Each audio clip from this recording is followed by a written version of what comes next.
Welcome, everyone, to Jimmy John's Field here in downtown Utica, Michigan, getting ready for another matchup of two of the better teams in the league, the Eastside Diamond Hoppers and the Utica Unicorns here today.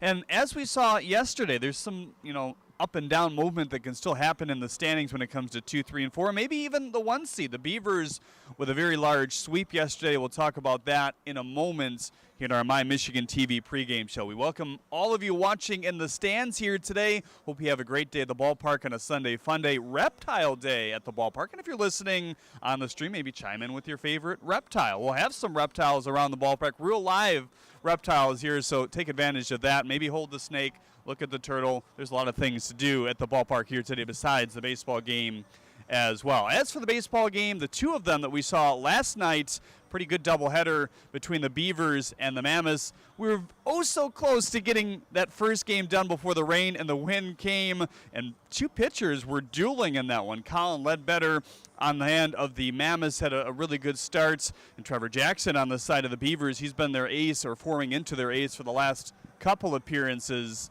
as well.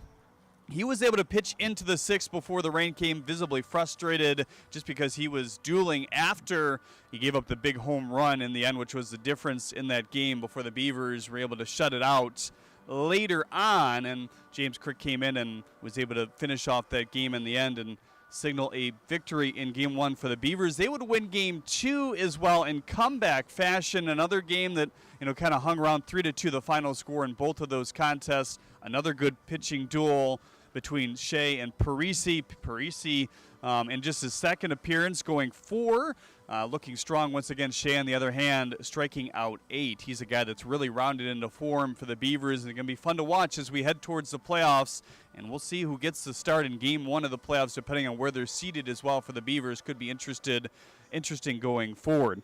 As for what we will see here today, obviously these two teams playing quite a bit at this point. We started on Wednesday in both of these games, or both of these last 2 weeks here at the USPBL as well. It'll be Fiorito and Orth, two strong guys. Fiorito is a guy that's kind of molded into a starter as the season has gone on. Harry Orth has been good as a spot starter and now pretty much a regular starter for this Eastside Diamond Hoppers team, as he's had to kind of roll into that role because of some guys lost. Pierce Banks obviously going to minor league baseball, and some other guys retiring and shaking that up. But he's done a nice job, and looking forward to see what he can do here today for the Hoppers, as they will start with Pup, Porter, Rivera at the top, Marcoux, Burke, Kreitzer in the middle, Schellenberger, Hughes, and Perez in terms of their lineup. We'll take a little bit deeper dive into that later into the broadcast as well. Well, a guy who had a really good start the other day, a big reason why these Utica Unicorns were able to take home the victory, Adam Rigelman will join us next year on the USPBL Network. Stick with us.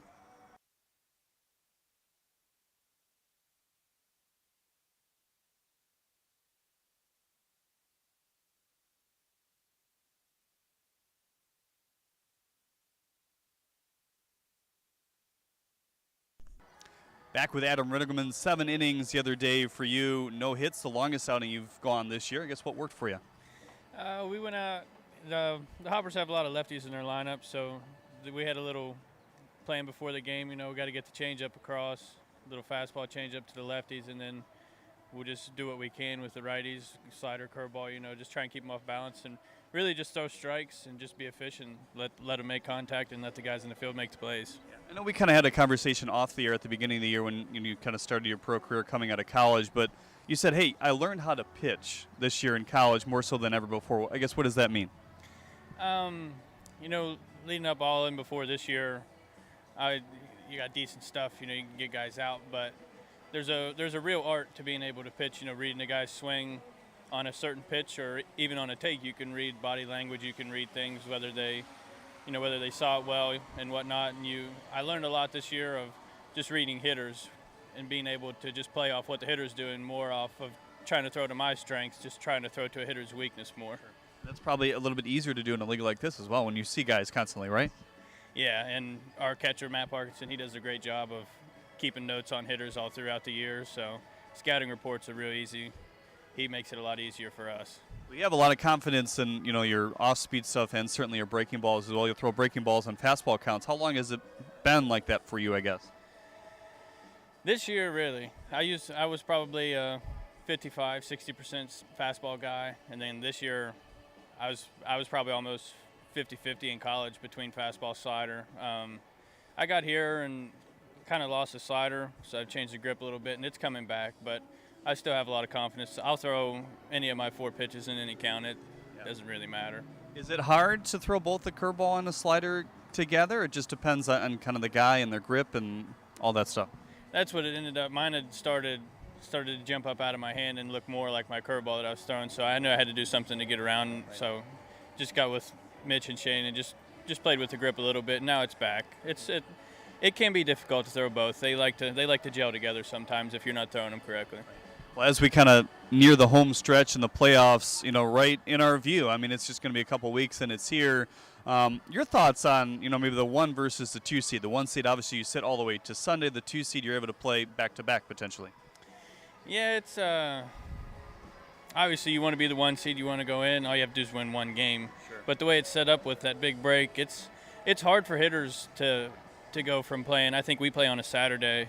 And if we end up in the championship game, that'll be our 8th day. We'll have 7 full days off before they get to see live pitching again, which is tough for hitters. So it kind of, you'd like to play more games leading up into it, but you also don't want to have to waste any arms because I think we only have 5 or 6 guys now total on the team that can pitch.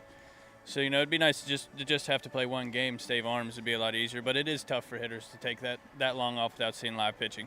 What are you looking to do, I guess, in your next start? And, there's only a couple left probably at this point. Yeah. We're just looking to build off of the one we just had. I don't need to do anything crazy. Just keep throwing strikes, and that's all I can do.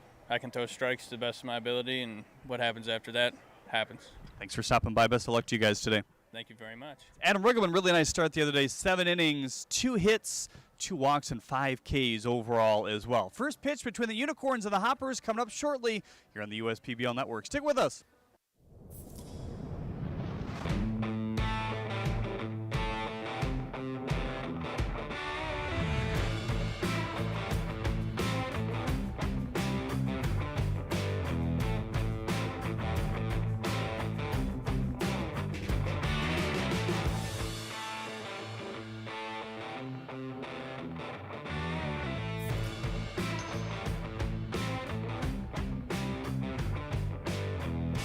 How do these business owners find the time for peace of mind? Because they rely on Tryon to handle difficult and time-consuming HR tasks like payroll, benefits administration, and more. Working with Tryon, one of the nation's top professional employer organizations, provides access to top-tier health care and employee benefit plans and its team of attorneys and HR experts. With Tryon, you don't have to grow it alone.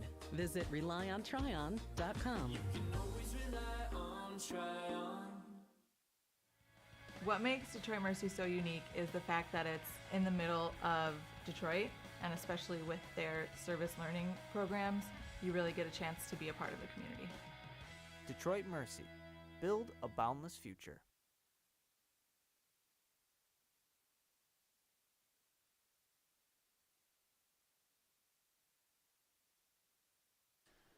Almost time for baseball. Last game of the week here at Jimmy John's Field. We started on Wednesday. It's been a busy couple weeks as we inch closer and closer to playoff time at the beginning of September as the Unicorns and Hoppers face off here today. Unicorns still coming in as the number 1 seed.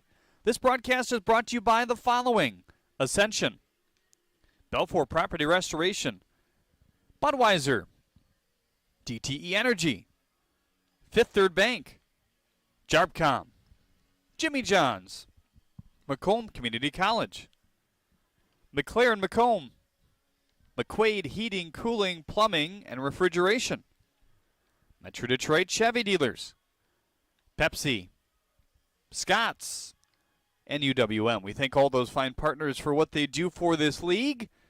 Nice day for baseball here today. The rain has kind of gotten out of the area, at least for now. Probably will be back after the game is over, but that's good to see the forecast clear because it looked a little bleak this morning. Grounds crew worked hard to get this field ready. There was a lot of rain on the tarp, and they had to roll that off about an hour ago. Get us ready to play some baseball once again here today. Time to check your starting lineups first for the visiting Utica Unicorns. Here today, they will send John Hodo back to the top of the lineup, but kind of moved Drew Galassi down. It almost seems permanently now as this season has gone on. Attilas will follow. Galassi in the 3-hole. Sakopoulos hitting 4th and playing 1st. Noah Childress back out there in the 5-hole, DHing. Malik Bolin hitting 6th and playing left. Kevin Lambert will bat 7th and play 3rd. Adam De La Cruz in the 8-hole as he plays right field. And Matt Parkinson will round things out at the catching position as Jake Fiorito takes the mound for Jim Essian's team here this afternoon. As for the home, Eastside Diamond Hoppers here today. Tough loss for them the other day. Alex Pup will lead things off and play second. Blake Porter bats second and plays center. One of the hotter hitters and speedier hitters in this league. He's 11 for 11 on steal attempts this year. Yadi Rivera will bat third and play third. Noah Marcoux back out in the outfield as he plays left. Joe Burke at first and batting fifth. Kreitzer, Schellenbarger, and Hughes. And then Christian Perez, one of the newer hoppers over from the Mammoths earlier this year, will play shortstop as Harry Orth. We'll round things out on the pitching side of things.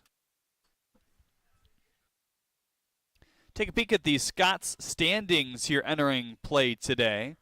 Unicorns, like we said, at top, 24-13. Big couple wins for the Beavers last night. They're 21-17. The Hoppers still on the outside looking in, looking for second. They'll have to get on a big tear going forward, and the Mammoths trying to stay at a fourth as these playoffs approach. How about this first pitch? With a snake. Skipped in, but you got to give him some credit for that. From the Reptarium here today, Reptile Day and Turtle Ninja Day at the ballpark. Something to look forward to as this game goes along. Fans always have fun on a day like this for sure. We can interact with the animals. Look, it's wrapping his body around his leg there.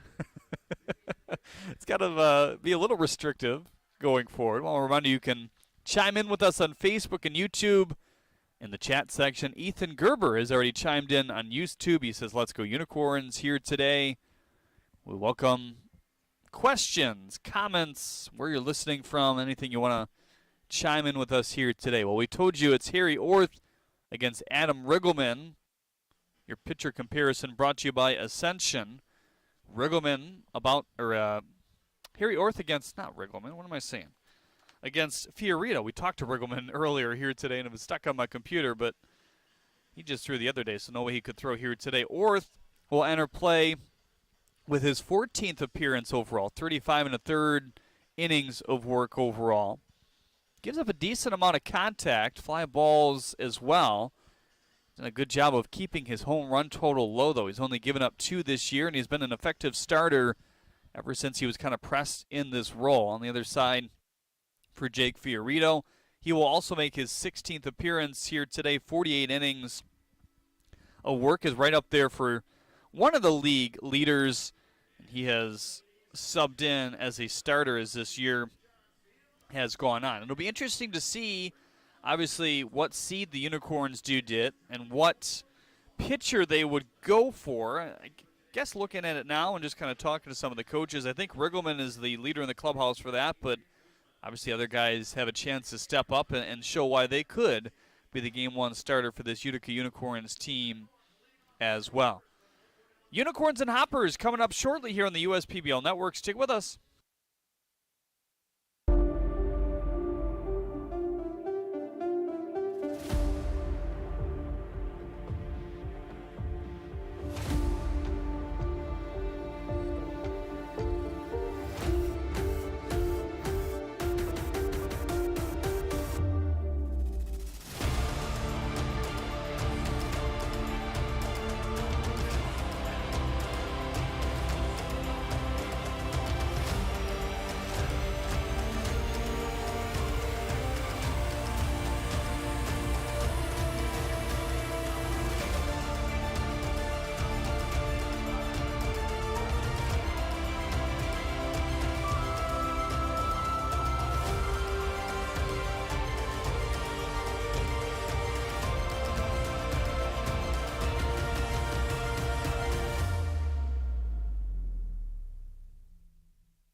Slide into a new home.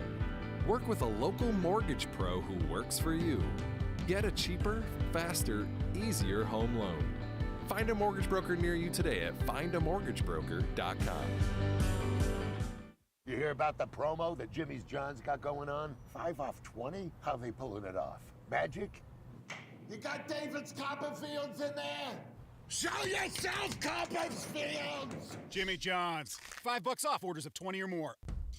Jimmy John's Field is the perfect venue for birthday parties, summer picnics, company outings, and provides the best entertainment in Metro Detroit with great baseball all summer long. Spend your summer nights under the lights at Jimmy John's Field in historic downtown Utica. Hi everyone, I hope you're enjoying your time here at Jimmy John's Field for some exciting baseball. But I want to personally invite you to explore, experience, and enjoy even more of what Macomb County has to offer.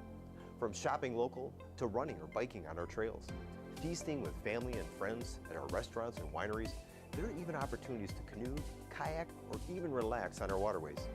There is something here in Macomb for everyone. To find your something, visit MakeMacombYourHome.com.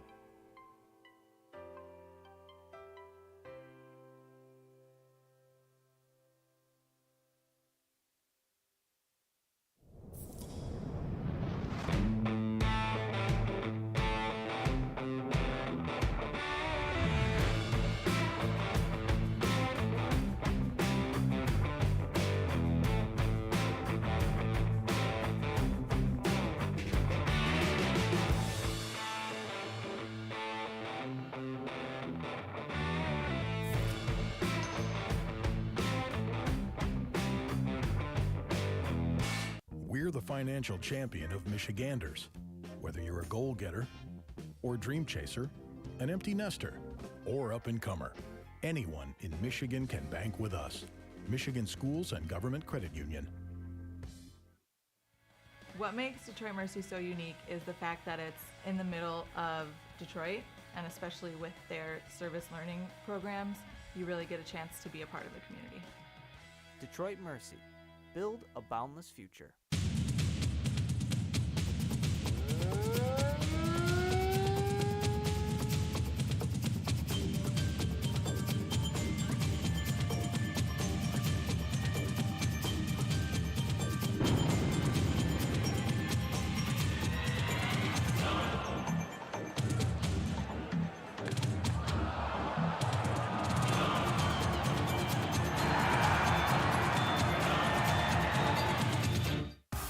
Great seats at a great price. Get them safer, simpler, and smarter with Ticket Smarter. A proud partner to the biggest names in live sports and events, including ESPN events and iHeartRadio. Ticket Smarter has seats for over 125,000 live events and 48 million tickets for sale.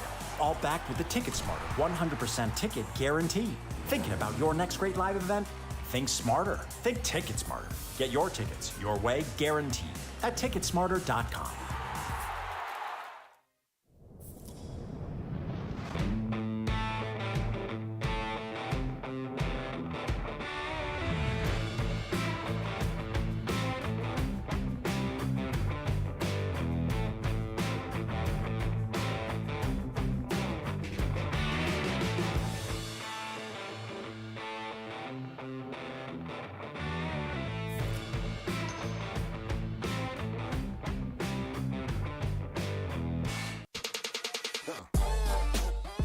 Check your checking.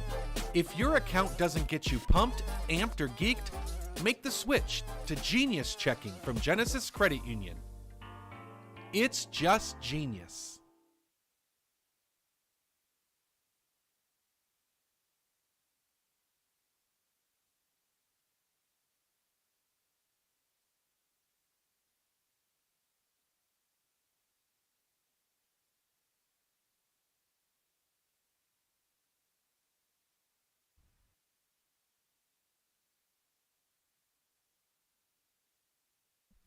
Today's colors inside the ballpark presented by Genesis Credit Union. We thank Genesis Credit Union for their sponsorship here in the USPBL. There are the colors as well. Standing down the third base line.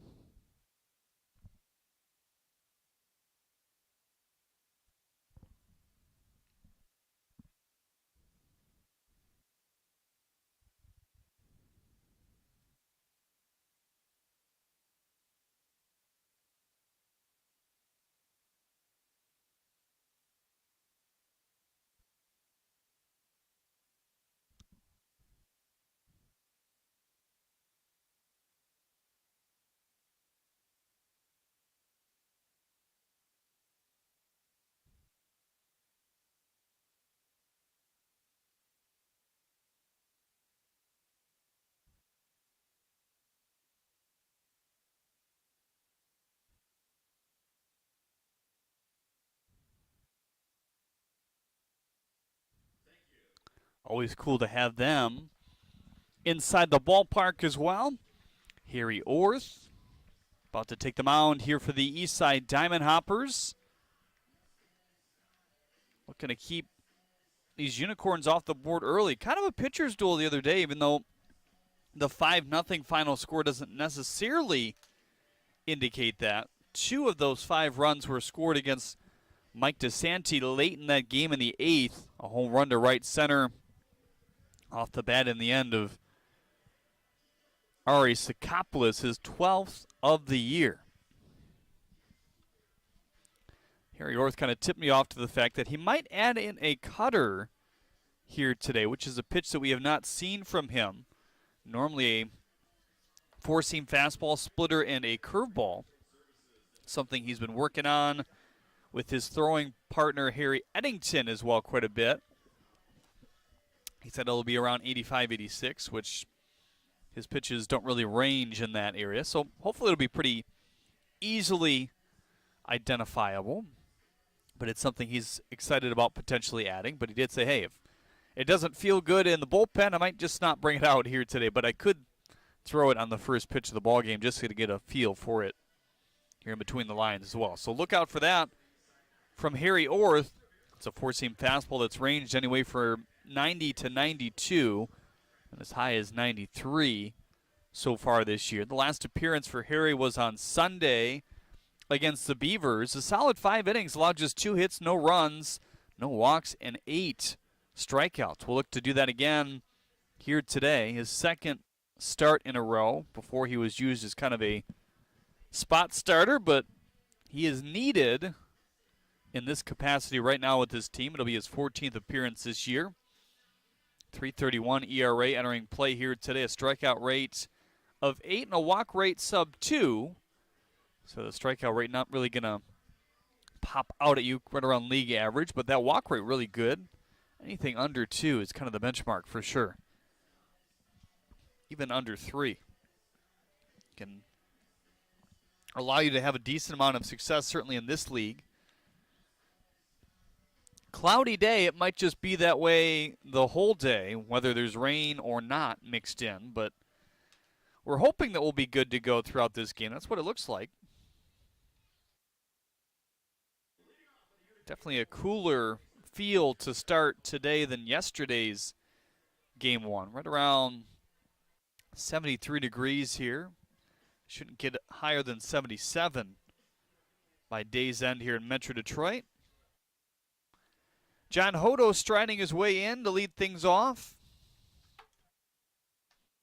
And we're ready for baseball here at 1:09 p.m. in Utica, Michigan. First pitch grooved away, and that looked like the cutter. Couldn't command it as John Hodo looks at a ball.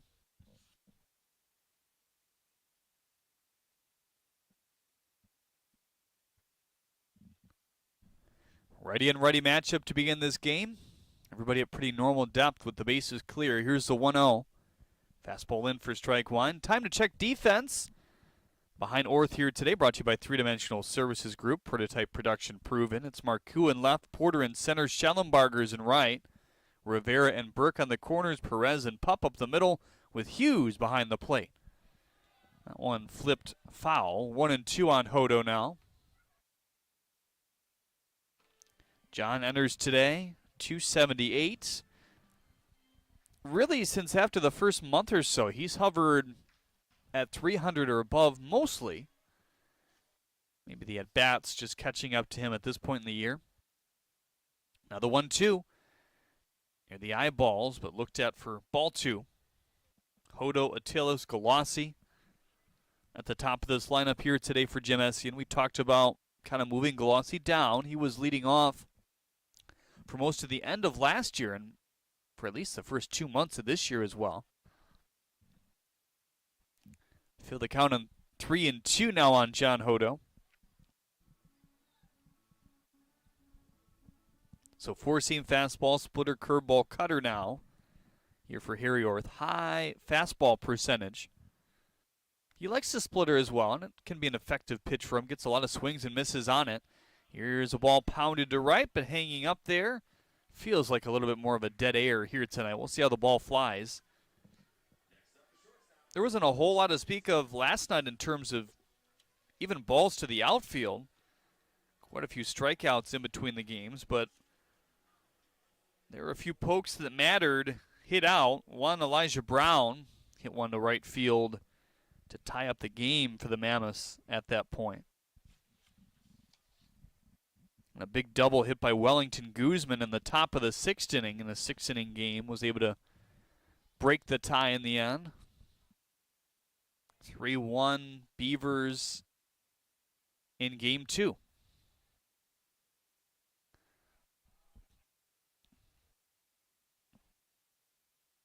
Now the 1-0. Hit off of Orth. Or did it just miss him? No, I think it did hit him. Looking at the replay here. Let's hope that Orth is okay. Didn't have much of a reaction to it. Whit Hughes is catcher here today, confirming that very fact.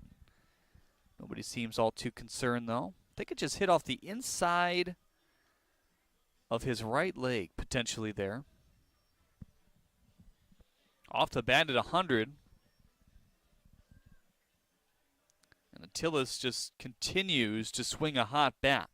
And that's how he's been successful, as we've talked about in the past. Just the line drive up the box. First pitch to Glossy, fastball high. Drew 9 home runs, 4 doubles. The walk to strikeout ratio a bit more uneven than what we saw at times last year. 1-0, shifted foul. 24 walks, 41 strikeouts for Galassi entering play today. First inning brought to you by Ascension. We thank Ascension for their partnership here with the USPBL network. Outfielders are back, as you'd expect, especially Schellenbarger out and right. Now the 1-1. Attilas with a short lead at first. Splitter inside. 2-1 on Galassi now.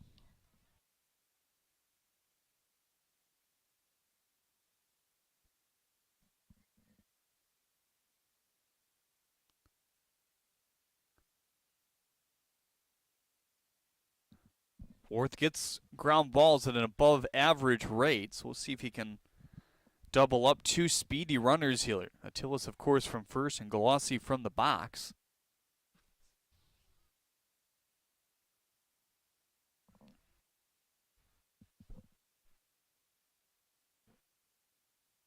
Drew Whitting on the 2-1. Here it comes.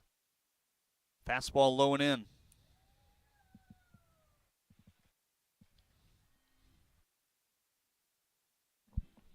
Orth has done a nice job against lefties this year. It's another situation of a pitcher in this league, kind of on the reverse splits that you'd think. You'd think he'd be a little bit more effective versus righties because he is a righty. That's just how baseball has turned out over the years. 3-1, fastball away, and back-to-back base runners here in the first. But his numbers look a little bit better against lefties than righties for whatever reason. The power numbers are fairly even, but he doesn't give up a lot of extra base hits in general.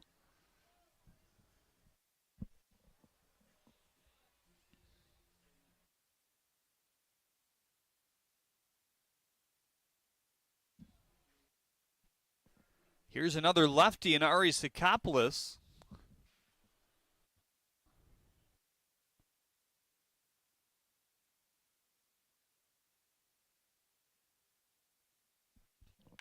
First pitch, fly ball to right center field.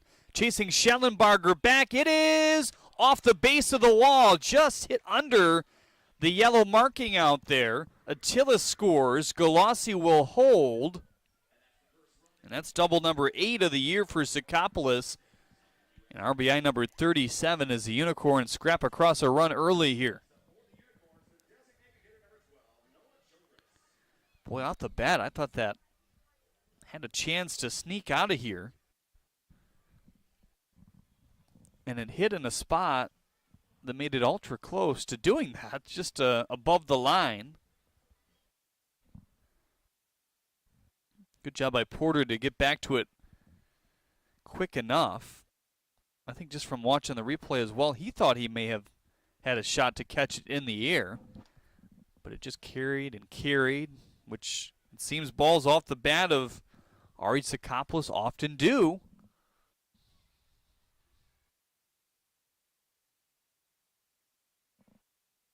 Here's Noah Childress now, 353 in the average column for him.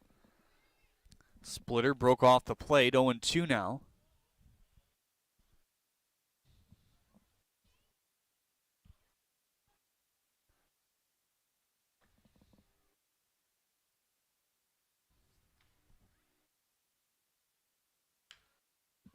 Shot on the ground to Rivera. Thinks about coming home.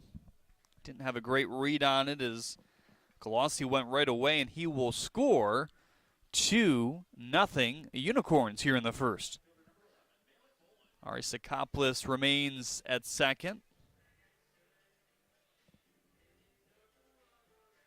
And here's Malik Bolin. He's gotten that average over 300 to this point. Hit a home run the other day in big fashion. He's becoming a really good hitter, dependable hitter for this Unicorns team. Sawed off as that one is over the head of Pup. Sikopoulos rounds third. Schellenbarger tees up a throw. It'll come through, but off the line. And just like that, the Unicorns lead it 3-0.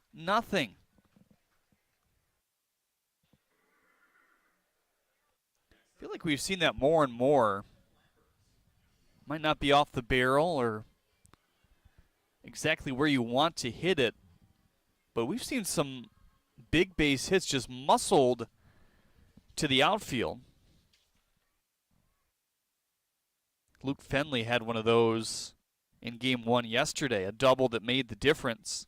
Scored 2 runs in the 6th inning. They scored 2 runs in the 6th inning in both of those games. There's the cutter low on Kevin Lambert now. I believe that's his second time that he's thrown that.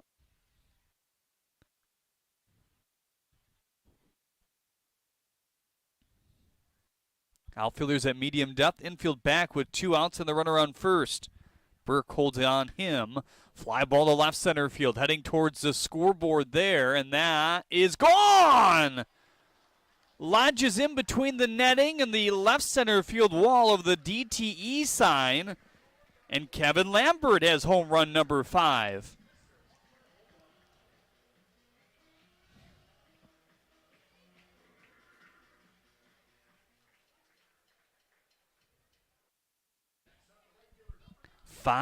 Nothing. Now the lead for this Utica Unicorn squad. They've already matched their run total versus the Hoppers from the other day. And it took them nearly the whole game to get here. Hodo started this game with a fly out to right. Everything else has been productive. Single by Attilas, he's scored. Walk by Galassi, he's scored.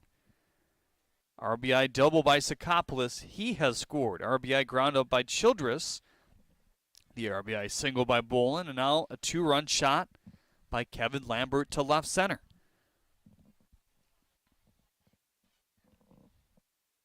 Here's Adam De La Cruz now.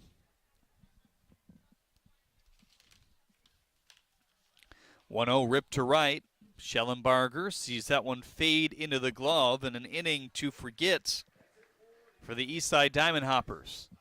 The Unicorns hit it where they wanted to here in the first. 8 batters come across, and it's 5-0 Utica in this one. Time for Kara Wolfhour now. Kara? Johns Field for another beautiful day of baseball. I'm over here in section 101 with our sweetheart of the game, Lindsay, today. JJ got up extra early this morning and set out on a mission to Thrifty Florist and picked out this beautiful bouquet of flowers today. So Lindsay, thank you so much for being our sweetheart of the game, and her daughter Penelope too, who's going to get a flower too for being our sweetheart. And thanks JJ, our field general, sponsored by our friends at Michigan First Credit Union. All right, let's go back to you, Johnny. Time for your Freaky Fast Facts presented by Jimmy John's here today. Geckos can detach their tail. Really? What does that mean? It just falls right off? They put it back on? You grow another one? A baby alligator's gender is determined by the temperature of the egg. Huh, interesting. And the oldest tortoise on record is 190 years old. His name is Jonathan. There you go, Jonathan. Keep on keeping on, huh? 5-0. The lead for the Unicorns after a 8-batter first inning, which led to what? Let's see here. 4 hits, a walk, and an RBI ground out that really combined for that. There's a look at Jake Fiorito. Take a peek at who's behind him defensively. Brought to you by 3-Dimensional Services Group. Prototype production proven. It's Bolin in left. Glossie's in center. De La Cruz out in right. Lambert and Sakopoulos on the corners.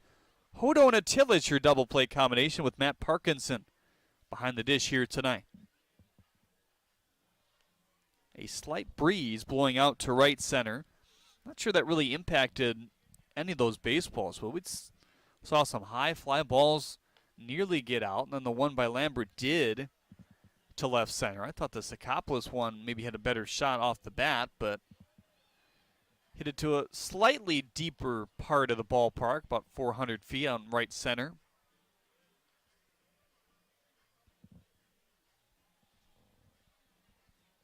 So for Jake Fiorito, he has a huge cushion to work with now. Four-seam fastball, curveball, slider, changeup for Fiorito.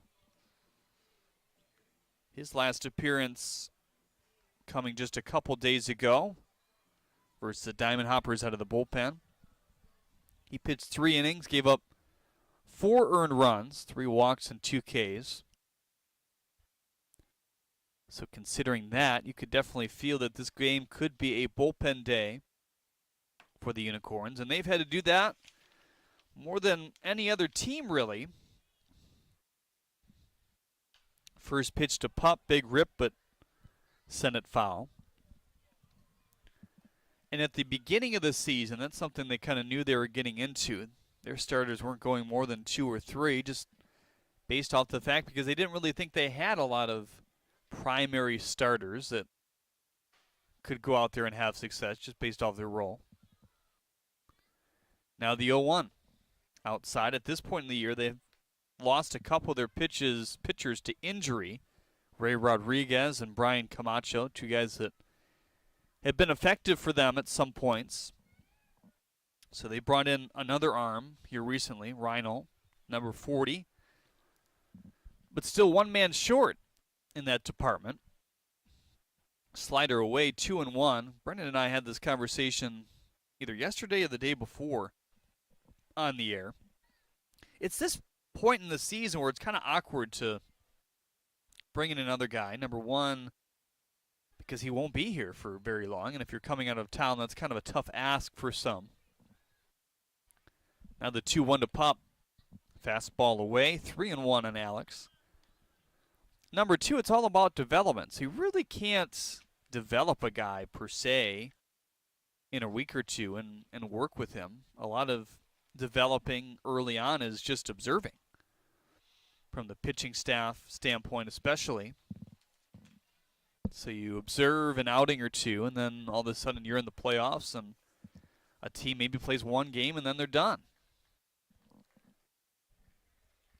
Certainly the league has their eye on some players that they maybe didn't get to this year, or graduated or played a deep season. Maybe they were waiting around for the draft. We heard that from a number of guys.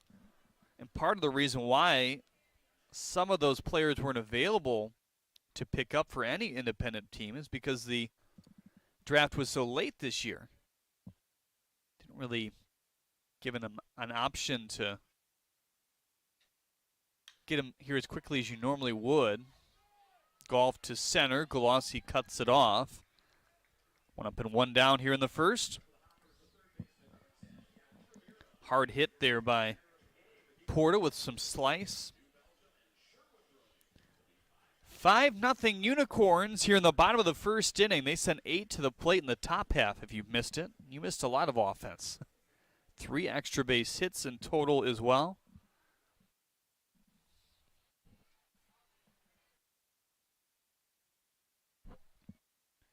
Here's Yadi Rivera. 245 in the average column for him. 14 walks to 16 Ks, so decent on base numbers as well. First pitch to the strong left-hander. Curveball dips high, 1-0.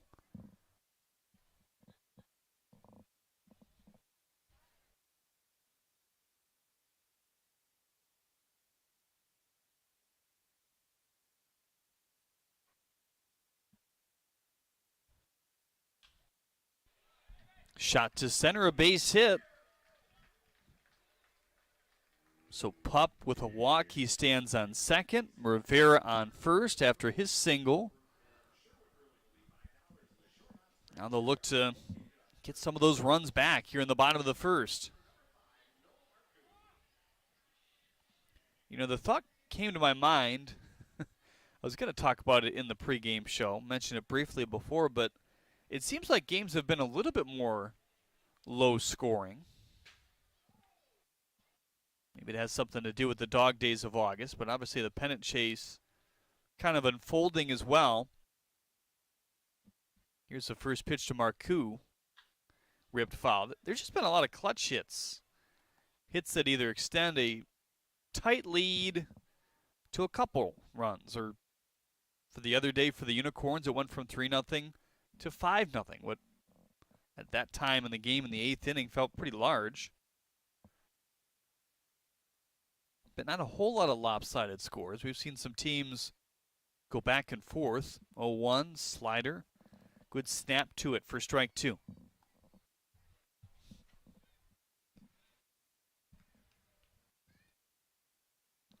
Fiorito with one down. It was a line out by Porter to center. Galassi was playing in at that point. He's playing back now with his power hitter at the plate. 0-2. Fastball away. Actually, that's a changeup most likely outside. Joe Burke on deck. Then it would be Nick Kreitzer. 2 runners on already. Fiorito checking, starting, but stopped by the home plate umpire there.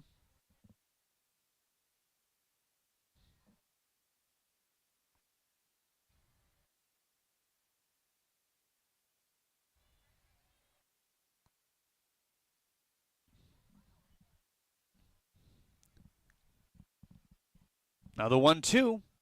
Fastball away. 2-2 on Marcoux.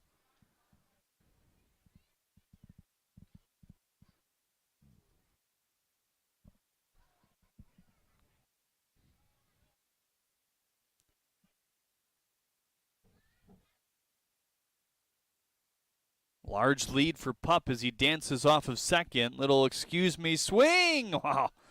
Good effort there by Lambert, but just scoots past his glove. It was a play that was much higher in the air the other day. Was that Lambert or Parker at third? I can't quite remember, but either of them made a really nice play over their shoulder, kind of with a mini slide. We saw Lamar Briggs do that many times when he was playing third base a couple of years ago for the Mammoths. Now playing in the American Association. 2-2. Slider low and in. 3-2 on Noah Marcoux.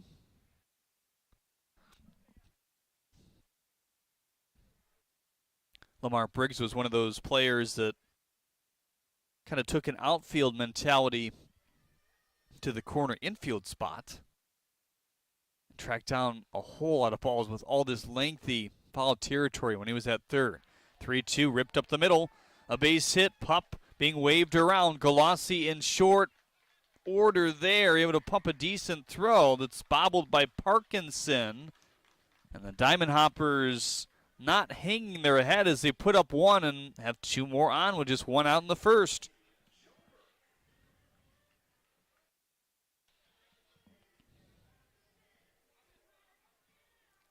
Talk about a big turnaround as well. Noah Marcoux, a guy that got here later compared to some, but he was struggling to hit over the Mendoza line for about a month. Now he's nearing 300 territory. Came in at 288. That's his 20th RBI that he's driven in this year. Here's another guy they want to get rolling by the time the playoffs start. Curveball dips in for strike one. We've seen some good swings by Burke over the last couple weeks. His big bugaboo is hitting it to center field at Drew Galassi. Whether he's robbed it or just kind of dug out the line drives, he's hit a lot of balls right to Drew, it seems like, in the last month. Line drive fouled on the left field line there.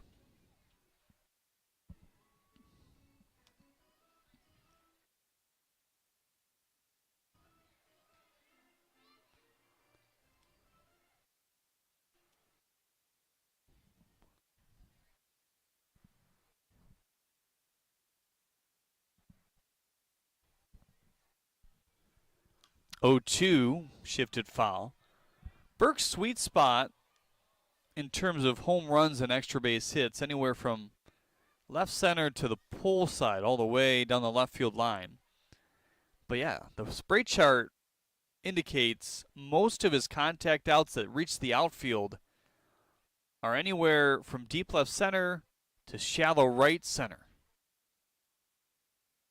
And when you play in a 4-team league, you're going to see the same player a lot. Drew Galassi will track down a lot of those balls, no matter how hard they're hit. And, ooh, that's a tough one for the Unicorns. Pops in and out of the glove as Parkinson and Lambert maybe had some trouble communicating.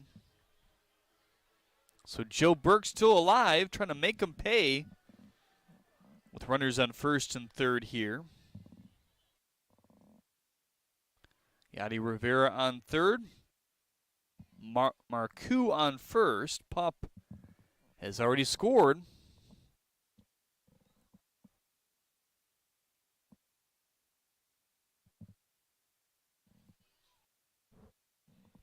Still an 0-2 count here on Burke. Outfielders are deep. Infield back looking for the double play here. Now the late kick in the 0-2. Bounced it. Speared by Parkinson.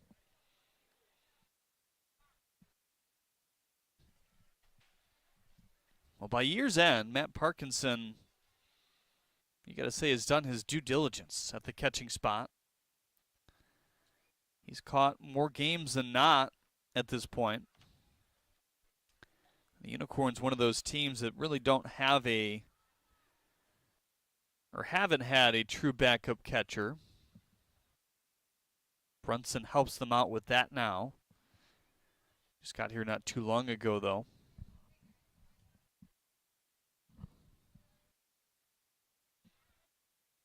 Here's the 1-2. Fastball outside. 2-2 on Joe Burke now.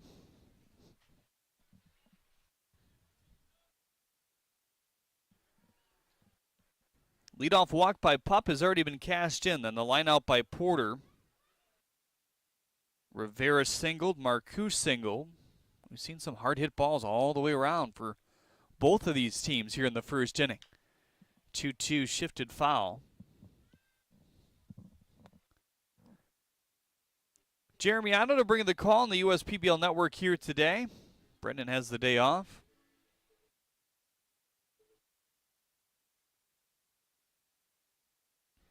last game of the week will start on a Thursday next week. It's Italian American Heritage Night. Some live music that night as well by Vanessa Carr. 2-2 couldn't hold off the cutting fastball to the outside part of the plate. First K for Fiorito is into the books now.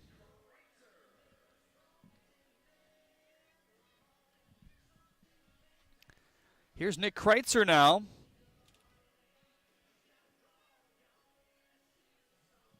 Kreitzer, one of those guys that's done a really good job working his on-base numbers up. He's gotten a lot more patient as the year has gone on. A lot more walks and strikeouts in the final month and a half of this season to this point.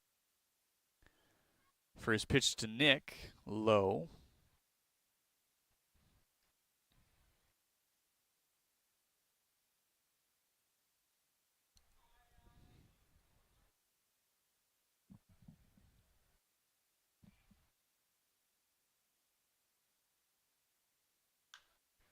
Popped him up to left. Bolin seeing that ball fly maybe a little bit deeper than he expected.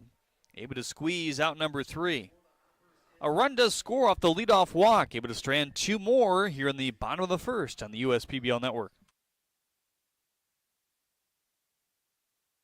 I'm all in with HR and Organizational Development Council. I'm all in with Marketing and Business Development Council.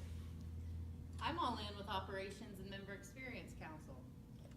I'm all in with CEO Council. I'm all in with Lending Council. I'm all in with CFO Council. I'm all in with Technology Council. Our credit union is all in with CUNA Councils.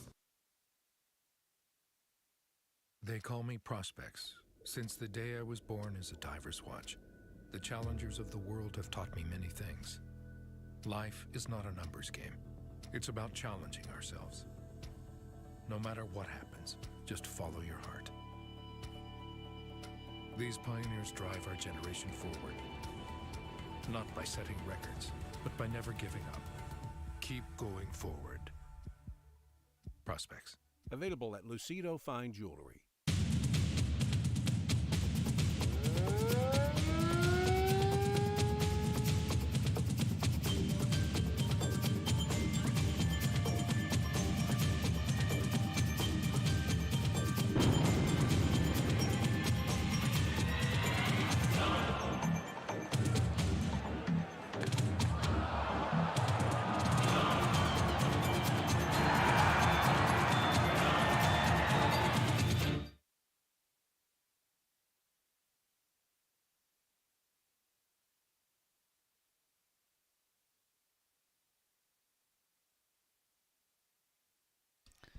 Nine 1-2, 2 up for the Unicorns here in the second. Matt Parkinson, John Hodo, Luis Attilas. What a productive first inning it was for the Utica Unicorns. They ripped 4 hits, 2 for extra bases, 5 earned runs, and really just some productive at-bats overall as well. Hirior threw 21 pitches in that first inning. He did mix in the cutter like we thought he might here today for the first time ever in his career. Threw it just a couple times, but mostly fastball breaking ball. 1-0 near the noggin. Parkinson ducks out of the way. And we've kind of talked about how productive this Unicorns lineup has been top to bottom. I mean, John Hodo has moved to the top later on as the season has unfolded. He was hitting ninth for a good majority of the first couple months of the season, but he's just under 300. So was Attilas. Colossi has kind of been wavering below and above week to week. 2-0 swing and a miss, and you have a guy like Matt Parkinson as a catcher, still floating above 250. He at one point was one of these Unicorn hitters that was above 300. But maybe the season wearing on the knees a bit at this point. Can't fault him for it. Can't fault any catcher for it. That's why you hear a lot of managers, even the MLB, say, hey, yeah, if I get some production out of my catcher, it's a win-win. Their main job is to lead the pitching staff, which can be at times a difficult task here in the USPBL, just because the guy's coming in and out. Tough slider low. Hughes will complete the K down to first.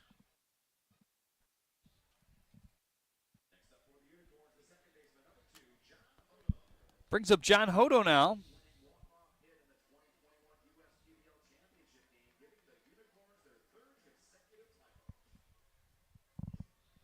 Second inning brought to you by Budweiser here today. We thank Budweiser for their sponsorship of the USPBL network. The Clydesdales were here the other day. I unfortunately missed that, but I had a chance to check them out yesterday at the Armada Fair here locally, just about 30 minutes away from the ballpark. Swing and a miss by John Hodo, the dips under. Saw the Dalmatians as well. That's cool. They're such big horses. When you actually see them in person, it's one thing to watch them on the commercials and yeah, those are big, but they're big in person. 0-1. Slider dips in for strike 2.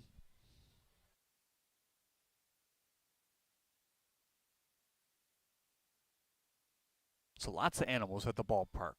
Reptiles here today. You saw our fine member from the Reptarium throw out a first pitch with that big snake on his neck. And Hodo just able to tip that one over the top of the glove of Hughes.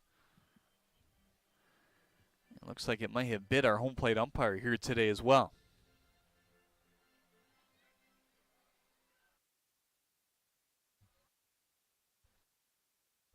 The 0-2. Sunk away. Hodo in the first inning. Got into a deep count with Harry Orth. That was a 3-2 pitch. Flew out to right. Kind of chased Schellenbarger back near the gap. 1-2 pitch. Popped him up. Short left field. Perez calls everybody off. And 2 up and 2 down now for Orth. Well, that's certainly just what the doctor ordered here for Harry. 2 through 7 in the lineup back in that first inning all had productive at-bats. So either they got on base or resulted in a run scoring in the play.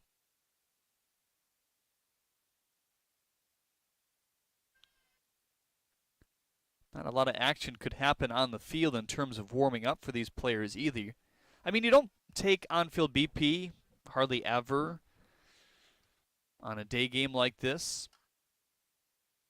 Sometimes the guys will take swings out in left center field depending on the weather just to get loose, but that combined with the fact that they had to prep the field, the tarp was on until around noon just to make sure if any more rain did come in the area before the game here today, that they'd be good to go by the time game time rolled around. And then when they did take the tarp off, they had to kind of deal with all the water that was sitting on it because there was a good amount of rain that fell through the Detroit area even after we left the ballpark last night around 10:30. And a lengthy delay in game 1 of that doubleheader, about an hour plus. Attilas is on to break up the 1-2-3 bid. Here's Galassi. Pumped in for strike 1.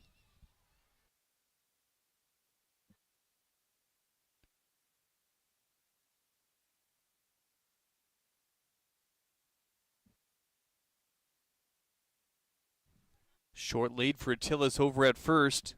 He's got back-to-back singles now. Here's a fly ball to right center field. Carrying Porter back, makes the catch for the third out here in the second inning. 4 batters come to the plate. None score. It's still 5-1 Unicorns. Every summer, my family loves to have a neighborhood movie night in our backyard. And with my Chevy Blazer, I can head out and get everything we need for a great night. It has plenty of room for picking up friends, and the available hands-free liftgate is perfect for loading unhandy supplies. You know, it may be movie night, but my Blazer is the main attraction wherever I go.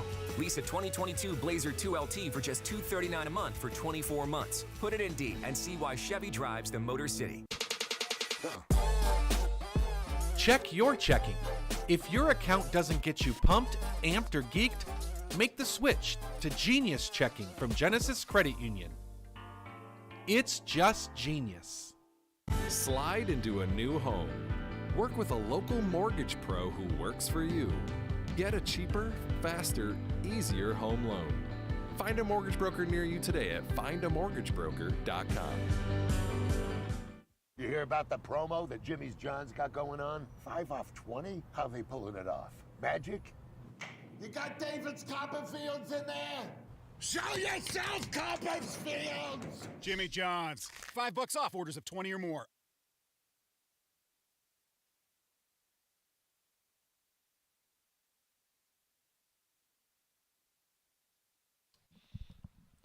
Here's Jake Fiorito for his second inning of work. He faced a little bit of stress in that first as well. Leadoff walk to Alex Pup.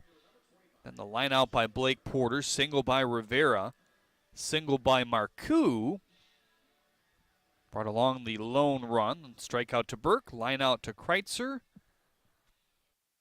And that's why we stand at a 5-1 score in favor of Utica here in the bottom of the second. 5 runs off 5 hits, 1 run off 2 hits. Back-to-back base hits in the first from Rivera and Marcoux. Here's the first pitch to Schellenbarger. Circles in for strike 1.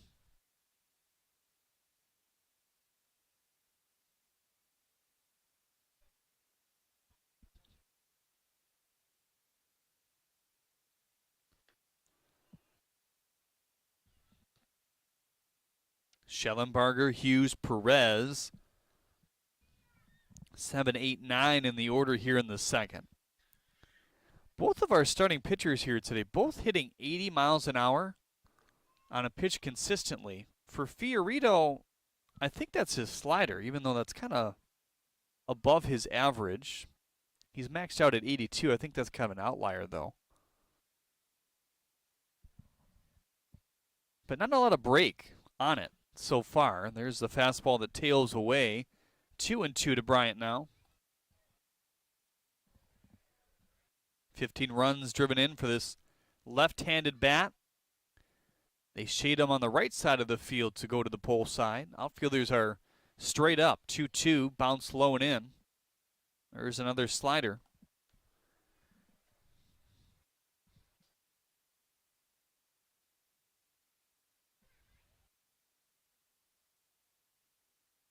We've seen a lot of 3-ball counts from both of these teams so far. This is the third already through 7 batters for the Hoppers. Results in a walk. Not something that Schellenbarger does a lot. It's just his 6th this year. Here comes Whit Hughes now.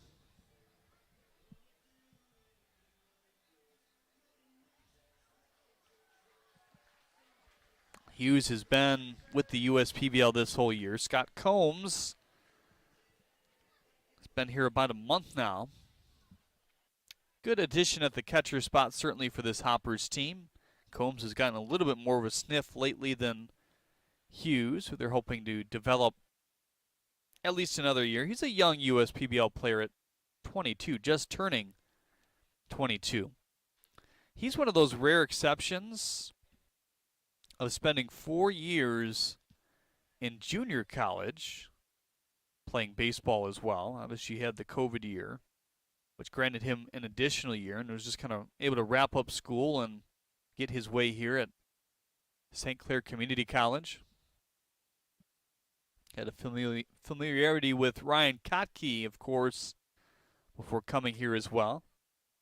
Now the 0-1. Slider dances low and away.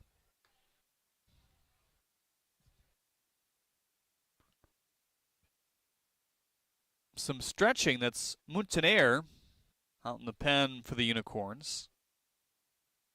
He could be the first man out. As we said, Fiorito threw 3 innings the other day, so you wouldn't see him going more than 2 or 3. you wouldn't think. 34 pitches already for Jake as well.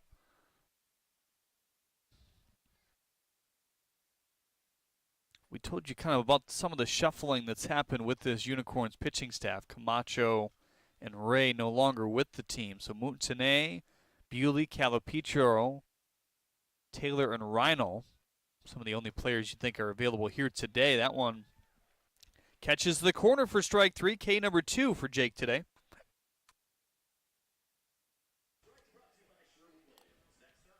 One swinging on the at-bat to Burke. Now one looking. Keon Taylor did throw the other day as well. 2 innings of work, so it'll be interesting to see if they use him here today. Adam Rigelman, of course, the other piece to that. Outstanding start the other day. 7 innings, 2 hits, 2 walks to 5 strikeouts. We caught up with him before the game today in our pregame interview. Can rewind that if you missed it. Guy that's shaping into form at the right points in this season here for Utica.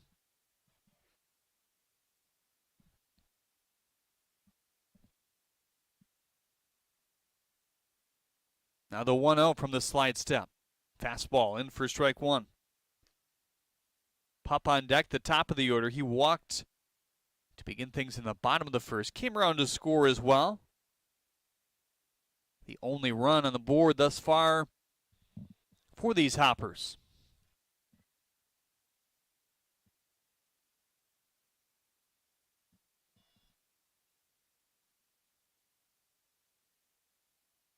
Velo on that one a bit down, just 85, but low. 2-1 on Perez. Schellenbarger already the second walk issued by Fiorito here today. The third base runner. Pup is the lone man to come around to score. Could have been worse, though, in that first, as they had first and third with just 1 out. Burke and Kreitzer up. Burke struck out. Kreitzer lined out. And a hard hit ball to Bolden and left. Kind of carried on him a little bit. Clouds getting a bit darker. The radar signals we should be good, though, so hopefully that remains the same. Kind of popped out of nowhere yesterday. Limp flag in right center. The pennant's going a little bit in left. Outfield is back. Here's the 2-2. In on the hands as that one flipped foul.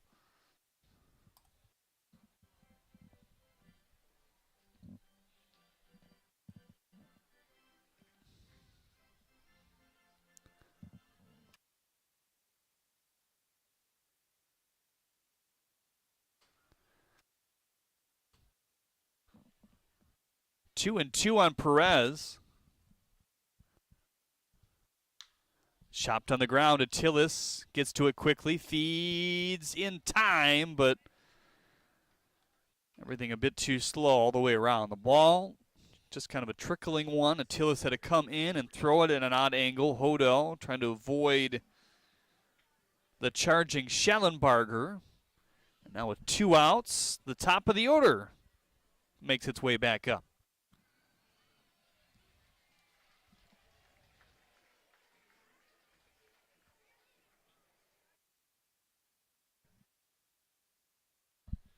Pup walked on a 3-1 pitch back in the first.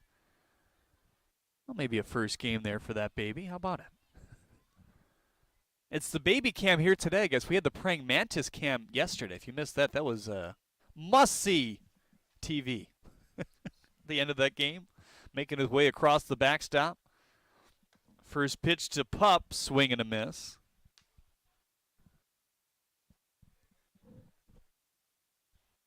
Kind of interesting to see all the different bugs that you see on the backstop, that fly in our booth, that kind of circle around the players out there. The Clinton River brings out that, along with all those trees as well.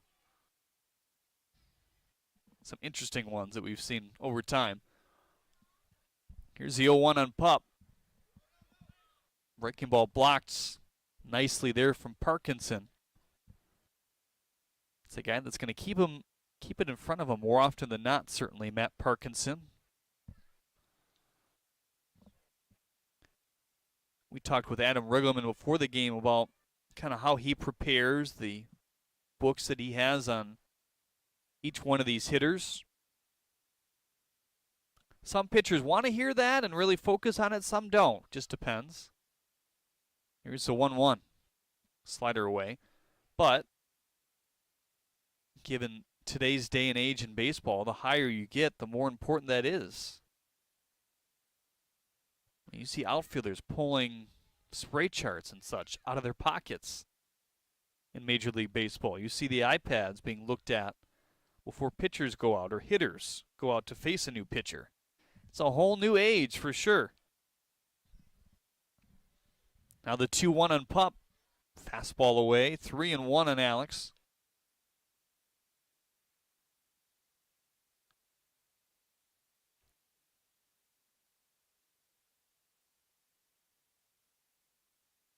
Certainly it's a lot easier to have kind of a mental page on each of these guys if you're playing in the league because you see them over and over again. And the guys that have been here the full year and some a year plus, they know what these guys are looking for sure. 3-1. Fastball just nips the corner for strike 2. I think Pup wants a bit of clarification there.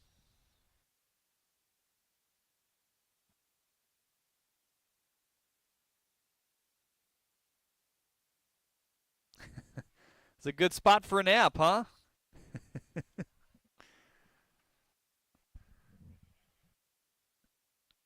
Here's the 3-2 on Pup. Hit on the ground to Hodo. Nice charity hop for John. And that for the third out here in the second inning. Another walk is second here today. A strikeout mixed into the fold as well. And we are still sitting in a 5-1 Unicorns lead here. Back with more after this on the USPBL Network. There are things you can rely on in this world, like your dog being happy to see you, coffee getting you through the day, and the government changing business regulations. And when it comes to navigating those regulations, you can rely on Tryon and its team of attorneys. Tryon can also tackle time-consuming HR tasks like payroll and employee benefits, so you can stay focused on growing your business. With Tryon, you don't have to grow it alone. Visit RelyOnTryon.com. You can always rely on Tryon.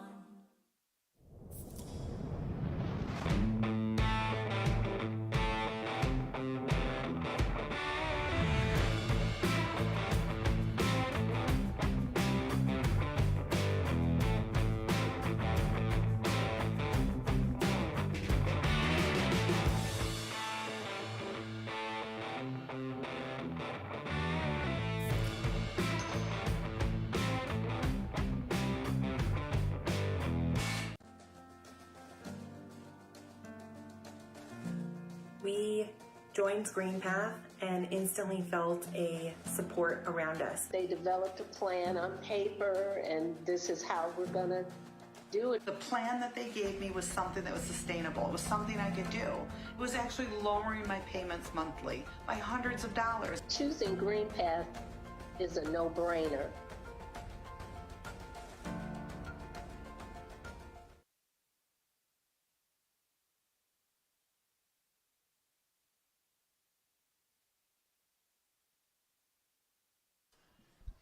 Ari Sakopoulos to lead off the third inning for the Unicorns. Kind of a double that hung up there in right center field the last time he was at the plate. Just hit off the bottom of the fence, kind of where the fence and that yellow piping meets. If it hits the top of the yellow piping, it's a home run.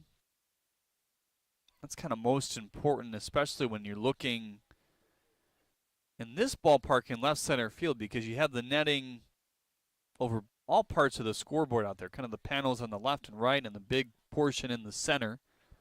And at times it's hard to see when it's in there or not, but when it's on a line at least. We've seen a few of those home runs.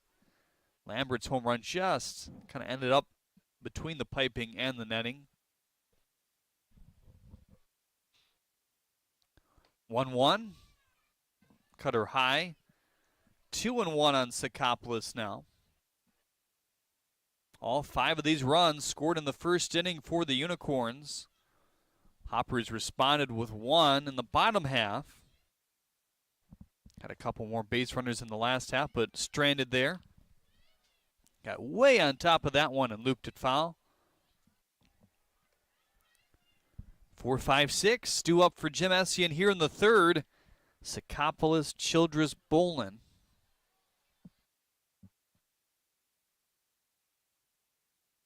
They shift Sakopoulos to pull, especially right down the line.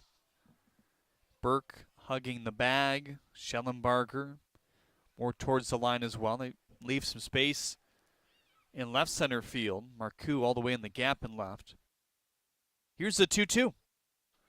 Spiked.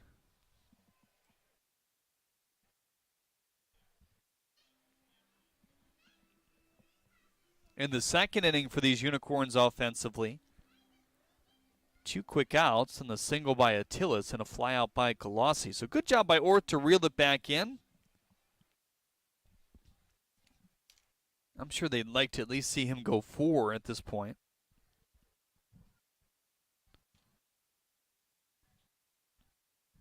It's been a busy week for most of these teams. Eddington has already started. Verbrugge has already started. We saw DeSanti the other day. Thacker has himself a couple relief appearances under his belt already.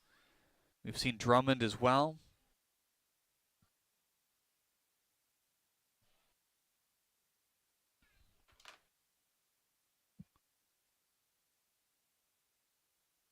Another 3-2 counts. Already the 4-3 ball count the Unicorns have had here today. Tipped into the glove for strike 3. That's strikeout number 2.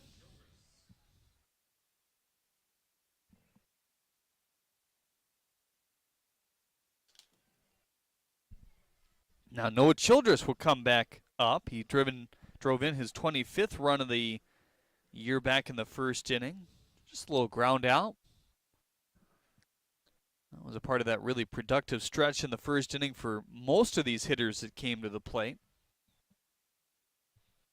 Pitch count to this point already up to 41 for Orth through an inning and a third. Fastball low, 1-0.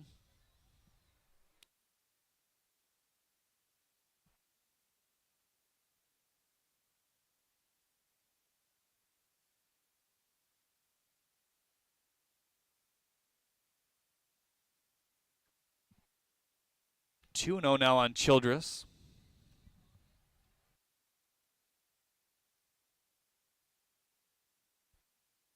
Orth, I told you, his last outing was one of the best we've seen. Certainly since he's become a starter as well here and there. Perez, 2 up and 2 down here in the third. 5 innings, 2 hits, no runs, no walks, and 8 strikeouts. Back-to-back 5-inning appearances for him. Coming in, it was a guy they knew could have a chance to start here or there. He did so in college, but early on in the year, this was a stacked pitching staff in terms of the amount of starters they had at their disposal, so they were confident in him being an effective long man.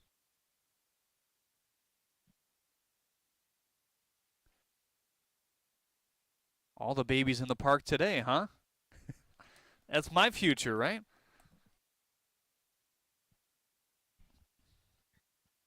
Here's the 1-0 to Bolin. On the ground, up the middle, and through. Wow, how did that make it through? We've already seen Orth get plunked by a ball up the middle. That one not as hard, but kind of went through the 5-hole for a 2-out base hit. Bolin is 2 for 2. Hasn't hit either of them extremely hard. First one, I'd be interested to see if it actually did break his bat. Kind of sounded like it, floating over the head of Perez into left center. So Orth from Wisconsin, Oshkosh. Pitched there from 2019 to 2022. And he's one of those guys that they're probably watching a bit closely just to make sure he doesn't get too fatigued. By far through his most innings in college this year, and part of that is because he was more of a reliever in the past, but let's face it, all that adds up. 1-0 slugged foul. And even at this point in the Major League season, you're hearing about guys with dead arms who just need a start off or two to ramp back up this late. 76 innings at Wisconsin Oshkosh this year. Struck out 89 compared to just 24 walks. Off the glove of Rivera, Perez responds. Would have been a nice play if he could have got him. Now they have Bolin hung up between second and third. Rivera dropped the ball again. Are they going to call that an out? I don't think so. Dropped the ball as he was trying to slap the tag on. It was close. But I'm not sure you can really call that even on the exchange because he wasn't looking to throw the ball even after tagging him. Lambert was remaining at first regardless, but a couple mistakes here in the third inning. Leads to two more two-out base runners. Because of that pickle, you can receive a half-off pickle pizza at Sherwood Brewing Company tomorrow. Not too far from the ballpark. Go check it out. First pitch to De La Cruz, ripped high in the air to left center field, carrying Marcoux back towards the light tower, and he makes the catch. Just didn't have enough lift on it in the end. A single and an error as well. But both are stranded by Harry Orth. We'll see if he comes back out for the fourth inning. That's your fifth third out of the game. Brought to you by Fifth Third Bank here today. Now time for JJ the Warner Boy as well, presented by Michigan First Credit Union. JJ making his way out to your base pass umpire here today. Temperature not as much of a factor here today, 74 degrees. At game time, a little bit of a breeze, making it very comfortable out there. Now down to Kara on the field. I am here with Ethan today, who's actually made pretty good friends with Ribby, but now we're going to mean business, right, Ethan? Yes, yes. Okay, so he's going to go to second, third, and then home, right, Ethan? Okay, ready, set, go. Take off. There he goes. Oh, it's close right now. Here he goes. Go three. Oh, this is going to be a close one. I'm going to be waiting for you at home. Blue, are you going to make this call? Oh, yeah. All right, let's see. He called him safe. Great job, Ethan. Congratulations. All right, let's go back to you, Johnny. Your DTE Energy Kid Race the mascot here today. Fiorito is done after 2 innings of work and a fairly elevated pitch count as well. It'll be Moutsenaire who will take over here in the third. We saw him earlier this week as well. Fiorito strikes out 2, walks 2, and gives up the earned run back in the first inning. He will face Blake Porter, Yanni Rivera, and Noah Marcoux here in the third. As we welcome on Shane McCaddy, I think he's kind of becoming an everyday guest analyst at this point. With us working alone here, he helps us out, though. Shane, how are you? I'm good, Jeremy. How are you? Doing well. Well, curious to know, I kind of talked about this, in the last half inning a little bit. This is the part of the year in baseball, especially for the guys who have pitched in college in this league. I mean, they're not going to be overly taxed for the most part, if you've been here all year pitching in professional baseball. But how do you guys make sure that, that dead arm scenario or just an arm injury doesn't happen with some of those guys who've thrown a lot of innings? Well, every case is a little bit different. Every guy's coming from a different program. Every guy has different innings. Every guy had a different role. So you just take the information, and judge that best on where they're at currently. And, you check in, you have to check in every day and just keep a constant watch and then, follow all of our protocols. So that's how we handle it, and we just make sure that we're just on top of it every single day and manage it best we can. Blake Porter leading off the third as he looks at a ball inside. He lined out to Drew Galassi his first time. Hit at 100 miles an hour, but just kind of sliced right into the glove of Drew in his tracks. 1-0. Popped it up this time. Sikopoulos and Hodo converging. It's Hodo who hammers it home for out number 1 here. Interesting day of baseball yesterday. Some good arms and some good outings. Yeah. You could definitely see. Let's start with the first matchup with Trevor Jackson and Colin Ledbetter, two guys that have been good in stretches this year. Well, Colin's been great. Trevor is he's been great as well. He's been working on making some adjustments that we've had him do since the beginning of the time he's gotten here, and he's been getting better with those. Colin's really hit kind of like a groove where it's new role for him starting, but he took off with it right from the get-go. It has been really good. It was a difficult day for both guys yesterday with the weather. It pretty much rained on the entire time, and speaking from experience, it's not fun to pitch in the rain. It's just not. It's slippery. You don't really ever have a good grip on the ball. It's hard to trust what you're doing because you're like trying to hold off because you don't know if the ball's going to go flying out of your hand, slipping. When you hit the ground, you can't really get into the ground as good as you'd like. So it's difficult to navigate. But both guys, that being said, handled it well. And, the game really moved. They threw strikes, even though they didn't have their A-plus stuff. But, like I told both of them, you're going to have those days, and it's good. It's a really good learning experience, and I'm glad that both of them did well with it and handled it great. You obviously heard it before, but most guys don't have their best stuff.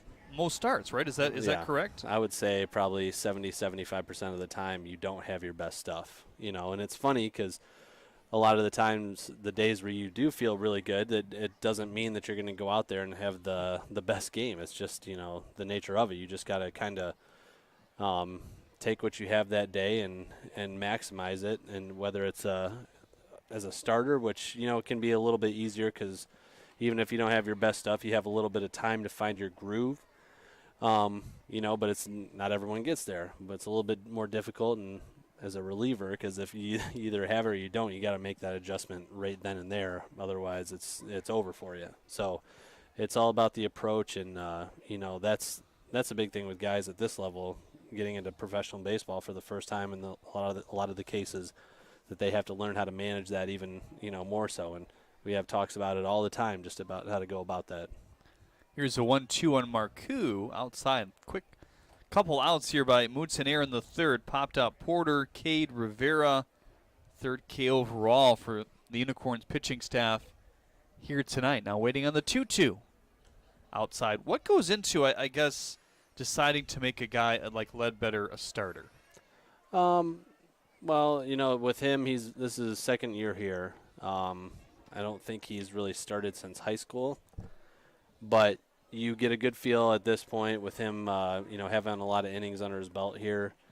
You trust him. You know that how he goes about his business. So you think that transition, might be, more predictable than some other guys who, don't have as big a body of work. And, you just get a feel for the person and whether you think that their makeup, they're capable of that. Even though he hasn't started since high school, we felt comfortable throwing him out there at least, And also, too, you got to, you talk to the guy and, see where they're at with it. And, a lot of times guys are looking for, not many times do you offer, hey, would you like to start here? And guys are like, no, I want to, stay here. They at least want to see, Sure. Even if it's not, they're unsure about it. They're at least going to give it a shot. And what makes, somebody's makeup, good for either role, I guess? Or is it a case by case? Yeah, it's just a case by case. I mean, with Colin, he really his fastball slider out of the bullpen, and which is a lot of times you don't get the chance to throw more than 2 pitches if you're coming in short inning stints because he was a back end guy. He started adding in that changeup, which he still hasn't thrown a lot, but he's been working on it. It just it's a case by case thing, and sometimes you don't know until you do it. This one off the foot of Joe Burke. So after the first two were recorded outs here in the third, a walk and a hit by pitch now brings Nick Kreitzer to the plate here in the third inning. Chatting with Shane McCaddy, the Director of Baseball Operations here at the United Shore Professional Baseball League. Well, who grades out the best DVS-wise at this point? Oh, it's, this year, not sure yet. We're still we got a few guys left to get scored here. We got a few guys that we, have made a lot of strides. I'd say James Crick has made some pretty good strides this year. Not meaning that he was a big risk factor coming in, but he's made a lot of progress and still not there. There's a lot of guys. There'll be, once we get the new guys that, the most recent guys getting in here, we get their scores. I'll give you an answer in about a week or so here. Sounds good. Well, it's kind of that part of the year as well when you guys have to think about, obviously you don't want anybody to come back in the instance of, hey, you want them to move on to a better league, a affiliate ball, whatever it might be. Yeah. But for some guys, the younger guys especially, that's a reality for them. How do you go through those decisions, deciding who comes back, who doesn't? It's we just really just have conversations with the guys. Obviously, we have our initial list right away of guys who we think that we'd like to come back, and it starts with at the top, and then it goes down to like team by team, and we have a conversation with just all the staff, and everyone puts their list together, and then we'll have conversations apart from that with the players themselves and see where they're at. It's it's all different. The guys that just got here, guys that have been here for a little while, everyone has a little bit different of a path, and in that aspect it's a very unique probably most case by case basis as we have here to what the road it looks like for each guy at season's end. Any other changes to the league that you see next year, or too early to know that? No, not right now. I think we'll get to, at the end of the season stuff that we'd like to implement. We'll probably start getting into that, probably a month or so after the season ends. But maybe a little bit, less rain would be and mugginess would be nice over the last stretch here. Yeah, we had a month. It seemed like a month in a row where it was just muggy every day. It's been something else, that's for sure. Got another half inning in you? Yep. Shane McCaddy, the Director of Baseball Operations, will continue with us here on the USPBL Network when we get back. Thanks, Johnny. All right, Jimmy Johns Field, I'm here with our Metro Detroit Chevy Dealers Fan of the Games. So today, this is their first game that they attended this year, and they usually only come to about one game a year, so this is pretty big for them, right, guys? We wanted to make it a very special game today. But before I send you guys back to Johnny, get your phones out, check out that scoreboard right there. There's going to be a QR code. Make sure to scan it to try and win 4 front row tickets to our USPBL championship game this year. So let's see those phones get out. This is a huge opportunity, guys. All right, let's go back to Johnny. Every summer, my family loves to have a neighborhood movie night in our backyard. And with my Chevy Blazer, I can head out and get everything we need for a great night. It has plenty of room for picking up friends, and the available hands-free liftgate is perfect for loading unhandy supplies. It may be movie night, but my Blazer is the main attraction wherever I go. Lease a 2022 Blazer 2LT for just $239 a month for 24 months. Put it in D and see why Chevy drives the Motor City. Jeremy and Shane back with you here from the ballpark. So glad you could tune in. Harry Orth will stretch out to the 4th inning here today. Something I know we've kind of talked about on the side, and I brought this to the air. One thing that you look at in guys, obviously, you don't want them to have a bad inning, but how they respond to bad innings and are able to push forward. One guy that sticks out who's done a 360, and a lot of his game is Austin Shea. You saw that again last night. Had one rough inning, but then came back and was firing. Yeah, he's he's almost like the seasoned veteran of the league, right? He was here last year, went through some ups and downs. Right very level-headed guy. Has a good idea of what he's capable of, even if he goes through some struggles. And, even if he gives up a hit or walks a guy or, a home run or whatever the case may be, we've seen him, be able to adjust from that. Fly ball to left. Marcoux chasing that back. He won't get it, though. 2 steps in front of the wall. Parkinson on his way to second. The second double here today for the Unicorns.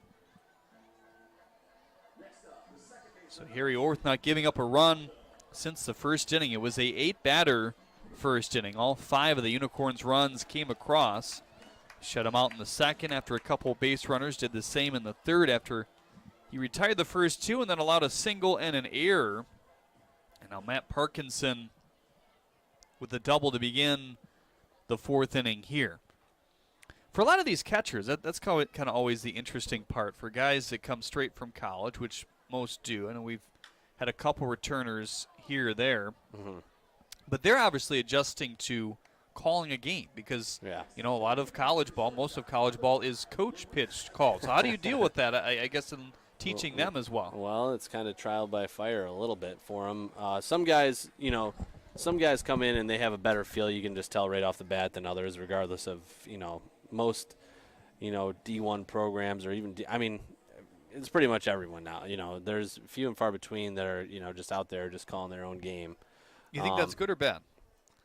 I don't like it. Because I think you got to give the guy a chance to develop and trust the guy, and he'll learn. I would like it more if it was, certain situations, if you want to call a certain pitch or a scouting report or, whatever, but that's just, not typically the way that college programs operate.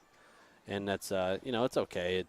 But, with guys like, Witt, who are on the younger side, it can be more of a learning curve. Not to say that, has more of a learning curve. He's just one of the younger guys here. And he's done a good job with it. And you learn pretty quick sometimes if you make a wrong call and you end up giving up a home run. It happens, but it's part of it. And, it's the same thing with the pitchers too. Because if all the pitches are getting called from the dugout, the pitchers have to learn. And I just had that conversation with Derek Eddington today about, a really good last outing cruising, and then got to 2 outs, walk, broken bat hit. And, before you know it, you give up a couple runs when, just a few minutes ago you were just absolutely cruising. So it can happen quick, and, you learn from your mistakes, and, that's what's fun is you see guys kind of learning in real time. Makes it fun because, I don't have to say the same thing over and over a lot of the time. That's when I get concerned is when the adjustments, over a long period of time aren't made. We talked about changes, and obviously don't know where we stand on that in terms of next year, but we had a big change this year in terms of extra inning rules as well. It had been interesting for you guys to see. You implement it, and then bam, there's like 5 games in the first 20 games to go to that. Now, lately, it hasn't really been a factor, but I guess your thoughts on how that's gone, and will that potentially be back again? I think the early returns on it so far have been pretty good. We started out with 1 international, inning right at the very beginning, and then we scrapped that right away because, we saw that our new format was pretty well received, and it ended, those first, 3-4 times, it was an exciting play at the plate almost every time. And it seemed like the fans liked it, the players liked it, and, it's been good so far. So I would see for now us kind of rolling with that same format, but, obviously there's tweaks that can be made with that and to, just iron out, everything. Sure. One more half inning? Yeah, that was quick. Yeah, that was. we'll pay you extra. How about that? There you go. We know you're tough to track down. But Shane McCaddy back with one more half when we get back.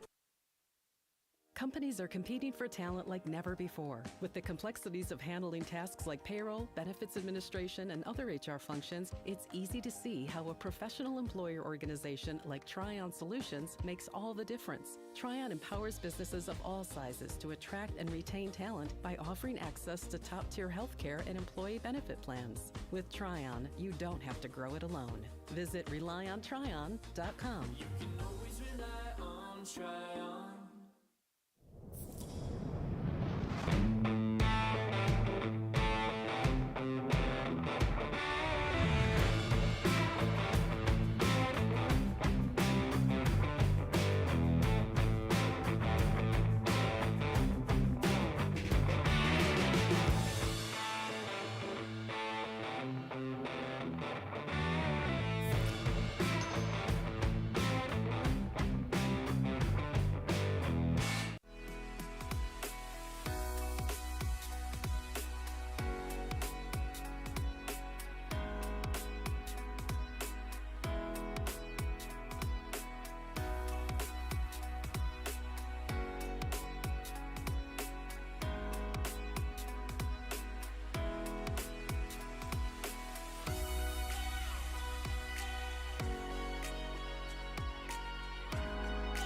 Throughout your life, from big moments to ones well earned, we're your financial guardian angel.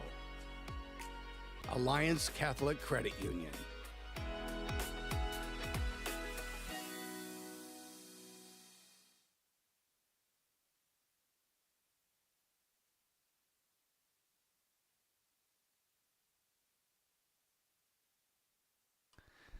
Mountaineer on for the fourth inning with Hughes, Christian Perez, Alex Pup to bat. That's 8-9-1 in the lineup here today. Mountaineer came in for Fiorito in the third. Retired the first two he faced. Pop-out strikeout. Then the walk to Marcoux, the hit by pitch to Burke. And the walk to Kreitzer loaded the bases kind of out of nowhere. Got a 3 unassisted ground out to Sikopoulos at first to end the frame. Mountaineer has been kind of a guy who's mixed roles. He started not necessarily a long-ish starter when he's out there, but kind of pitched to need, huh? Yeah, and he's filled a that's a valuable role to fill. Just to be the guy to solidify a starting spot or be able to come out in really any situation. It's not easy to do, but he's done it pretty effectively. Chopped right back to him, 1 up and 1 down. Still chatting with Shane McCaddy, the Director of Baseball Operations here at the USPBL. 5 runs on the board for the Unicorns off 7 hits and no errors. 1 run off 2 hits and 1 error for the Eastside Diamond Hoppers as well, as Perez steps to the plate here.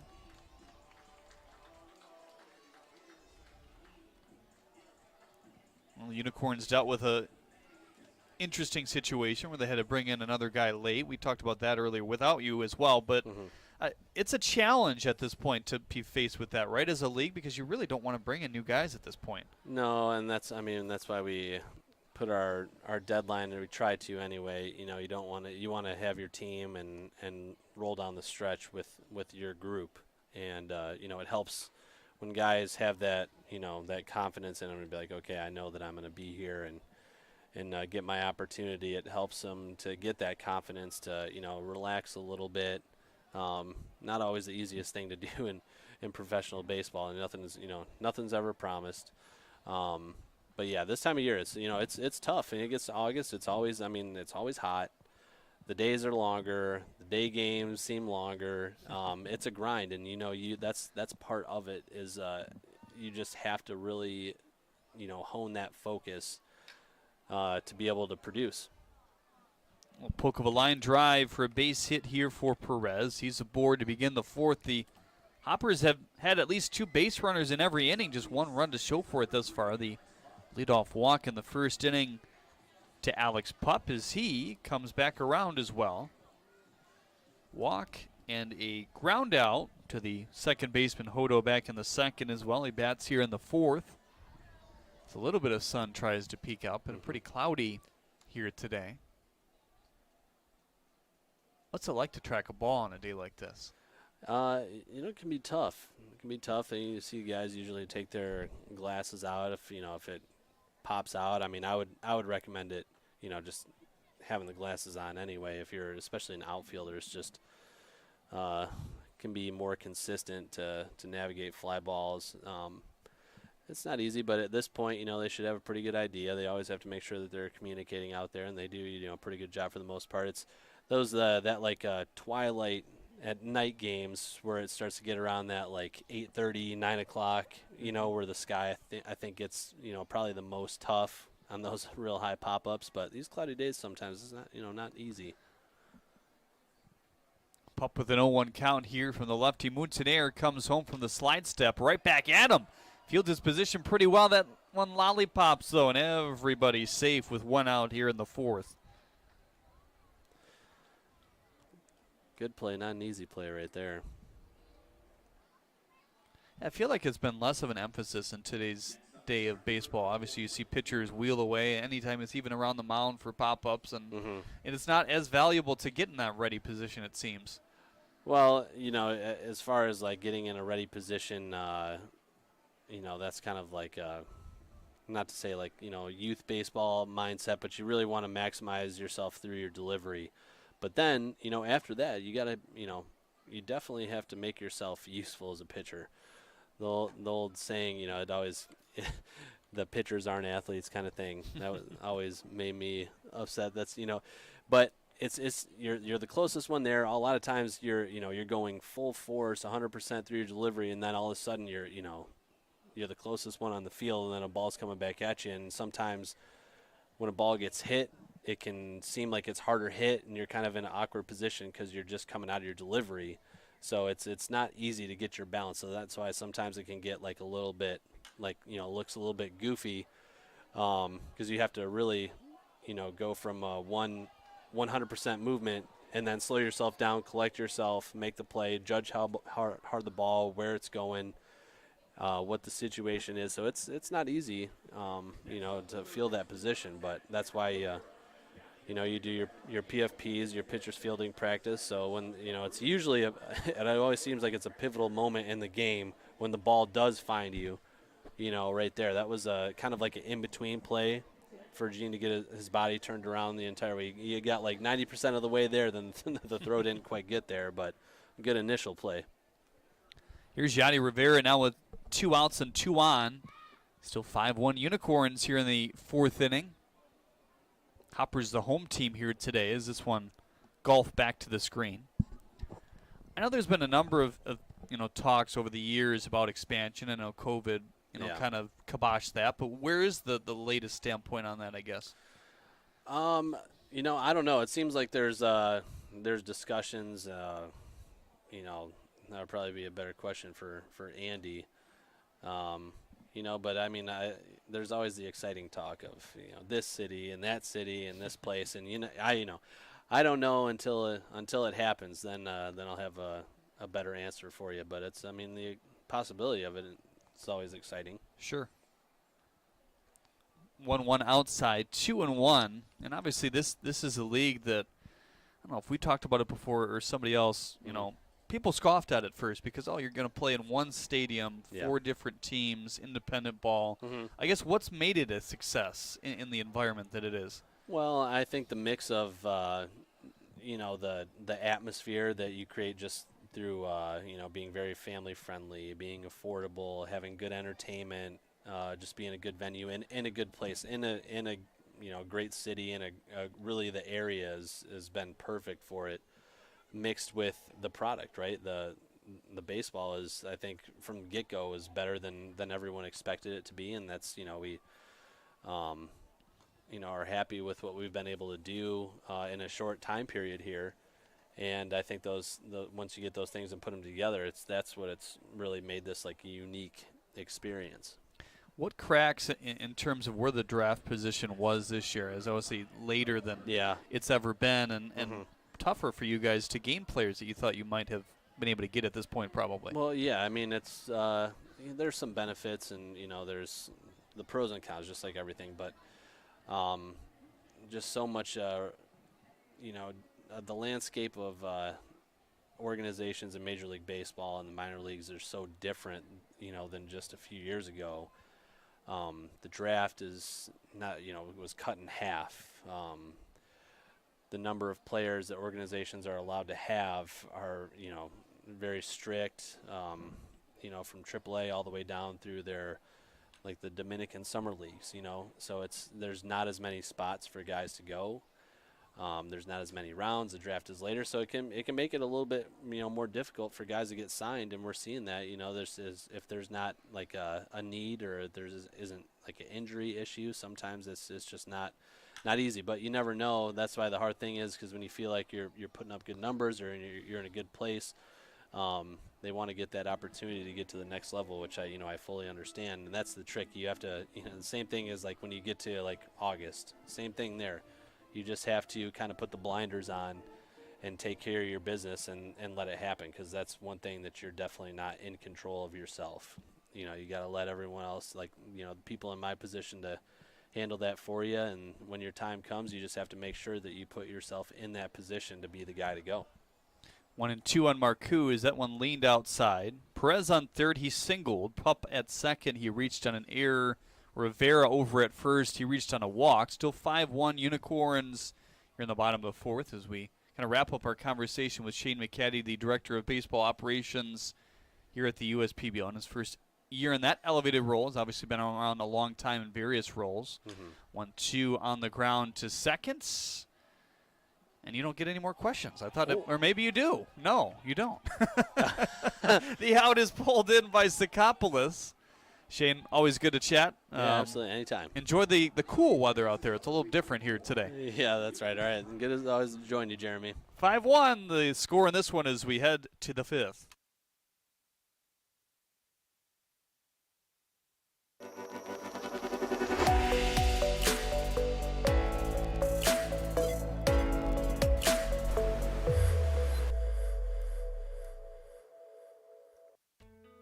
As your neighbor who works at Ascension, Michigan, and a cardiologist who's practiced for more than 20 years, I'm going to keep asking, how are you feeling today? Your care can't wait. Getting care sooner can mean catching things before they get worse. At Ascension, Michigan, our ERs and our hospitals and other sites of care are maintaining strict precautions for your safety. Studies have shown that people will get care sooner if they're encouraged by their doctors, family, and friends. Get the care you need at getascensionmichigancare.com. One thing that makes Detroit Mercy unique and different from other universities is that the faculty truly care about you and they're always there to help. Whether it's asking questions after class or going into the office hours, they're always there to lend a hand and really make you feel at home. People are here to work together, and whether you have a question or you're discussing topics within the class, you can go up to your professor and they know your name. They're just willing to help you become a better overall student. Detroit Mercy. Build a boundless future.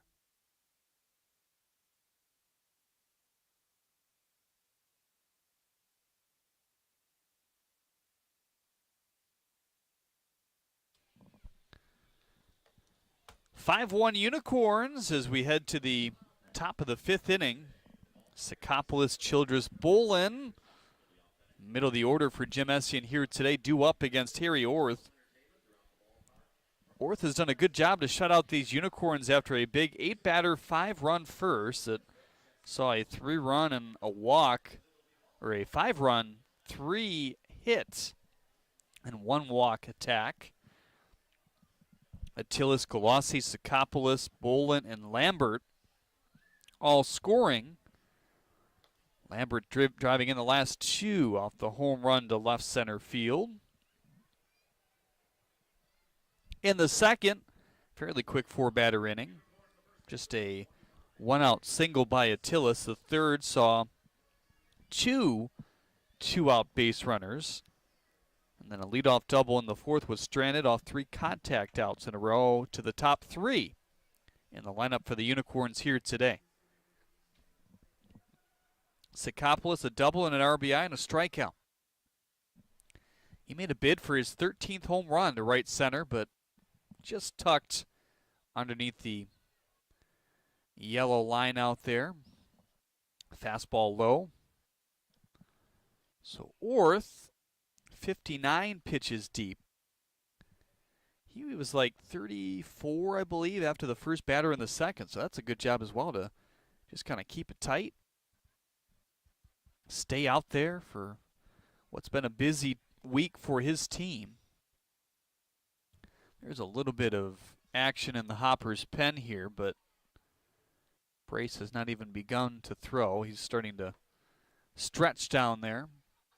Unicorn's pen is busy once again. There's Brace. Side armor for the Hoppers. Now the sun peeks its way out.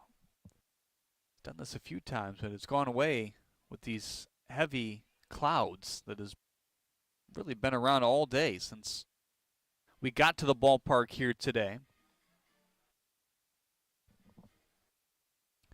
2-1 on Ari.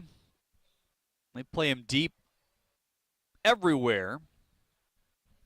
Second baseman Pup on the edge of the outfield grass as well. Here's the 2-1. Slider high, 3-1 on Sakopoulos now.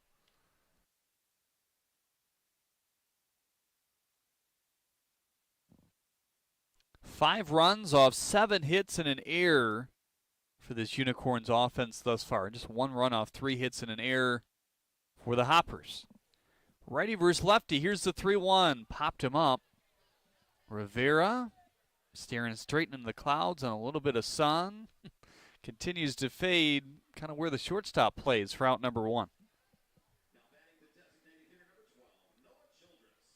It's Rivera, Perez, Pup, and Burke left to right in the infield here today. Hughes catching the pitches. Marcoux, Porter, and Schellenberger left to right in the outfield. Not much wind to speak of. We saw a little bit earlier here today. That was a factor very early in Game 1 yesterday with the weather blowing in, and then it kind of got to this point right here, cooled off to this temperature as well. 73 at game time today. Another hard hit ball ripped up the middle by Noah Childress for a one-out base hit in the 5th, off the bat at 95. Now a guy that's 2 for 2. I don't think either of them were hard hit in the classification of the stat here in the USPBL. Kind of have categorized that of 85 or above for hard hit percentage. In the major leagues, it's 95 or above.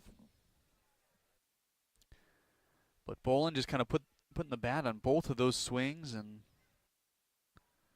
reaching the outfield on 2 singles here today. One drove in a run back in the 1st. Sikopoulos came around to score at that point.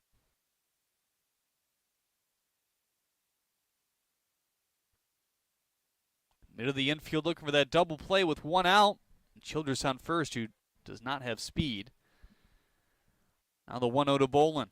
It'll excuse me swing, and did he hit it off his foot? They think it's a live ball right now. And that's how it's called. But how is that fair if it hit off his foot? Adrian Guzman, Jim Essien, both wondering. The Hoppers are going to go with it as they go off the field. Malik Bolin is confused.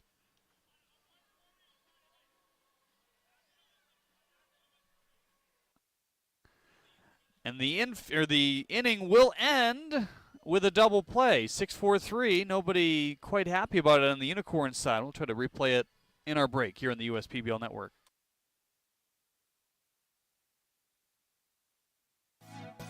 Dunham Sports is a proud partner of the USPBL. Big names, low prices, delivering value since 1937. At Fifth Third Bank, we're working hard to make banking a Fifth Third better, which means we put 166.7% into everything we do. I think you can only give 110%. Well, with free checking, fraud protection services, and an automatic savings tool to help you quickly reach your goals, 166.7% is possible. Oh, wait till my 8th graders hear about this. They're going to be like, it's not possible. Well, yes it is. This is banking, a Fifth Third better.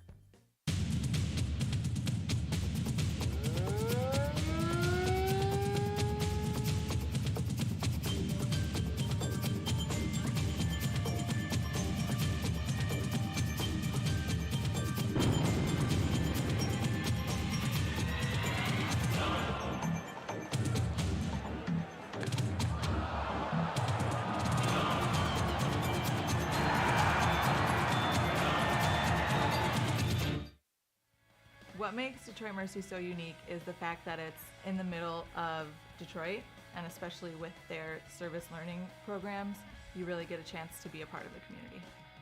Detroit Mercy. Build a boundless future.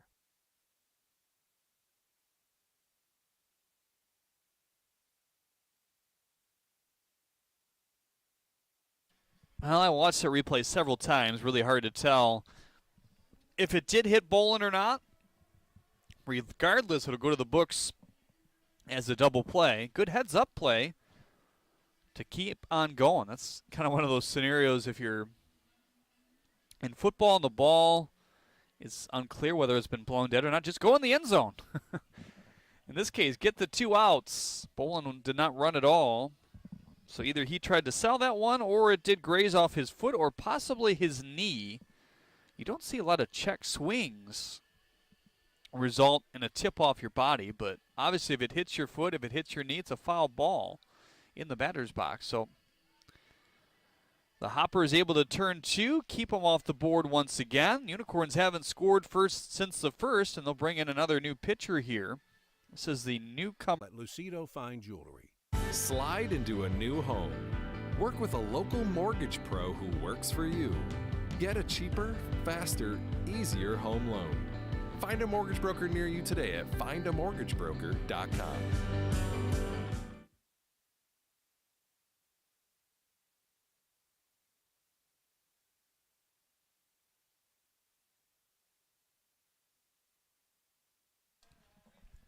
Harry Orr still gutting it out. He heads to the 6th inning after a 3-batter minimum inning in the 5th.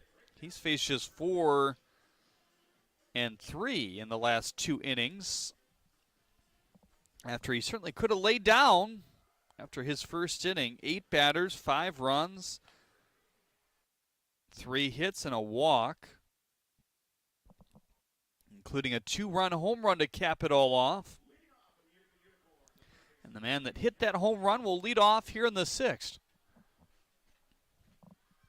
Lambert with his 5th of the year. RBIs 12 and 13. Hit it just above the yellow line, meeting the netting out in left center field in front of the scoreboard. Pokes that one over the screen and foul.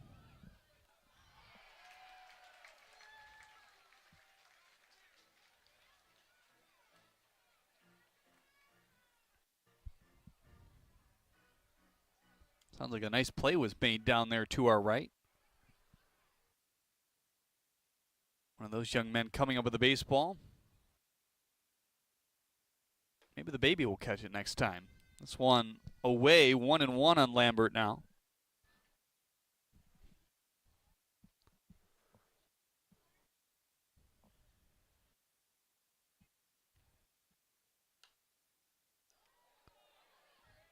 Talked off the air with kind of the evolution of this leg kick with Orth.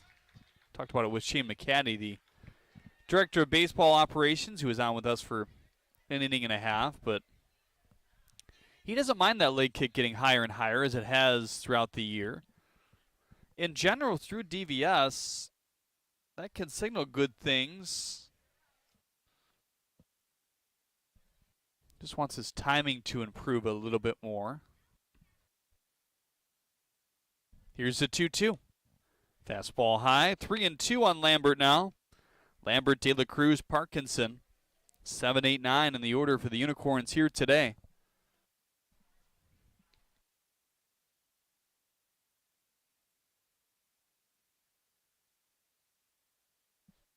Another 3-2. High hanger to right.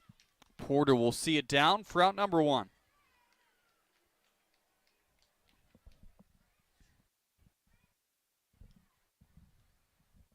So since the first inning, just 3 hits allowed.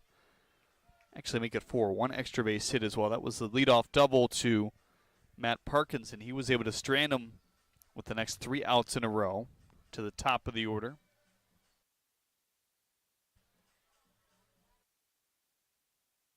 Offenses have been a bit more silent since the first. 8 hits in total on the board for the Unicorns. Slider remains high. 1-0 on Adam now.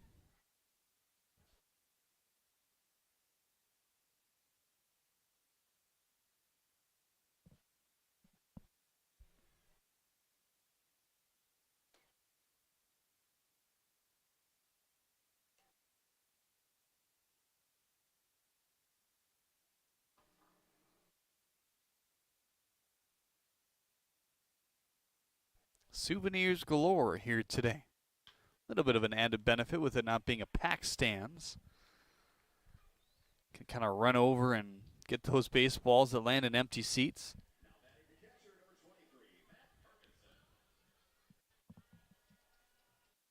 Decent amount of fans hanging out in the patio spaces here today, which is common. And a day like this where the sun is usually shining at this point. Most of our evening starts are 7:05 here at Jimmy John's Field, and all Sundays are played at 1:05. Did away with a few Sundays this year. Made it up elsewhere with some Wednesdays. But always a lot of kids at the ballpark on Sunday. For some who have already gone back to school. For others, maybe their last week or two on summer vacation.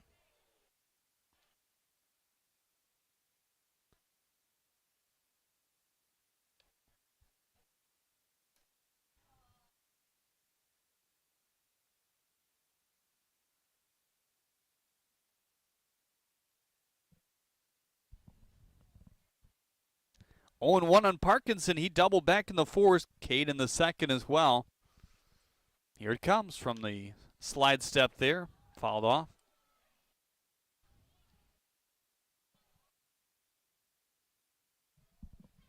His fastball has remained pretty consistent. 88, 89 on average here today. Plays up a little bit when he is able to come in relief.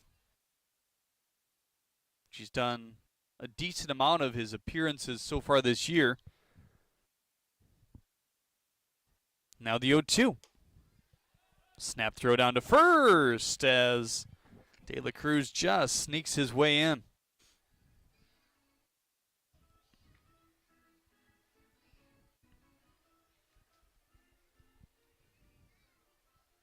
That can be one of the more exciting plays in baseball when it's executed right. Don't see a lot of catchers do it anymore, really.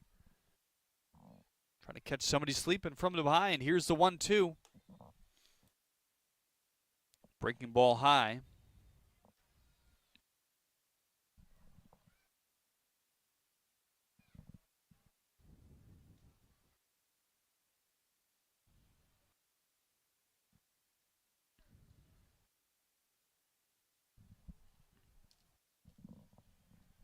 Short lead for De La Cruz at first. It still draws the throw, though.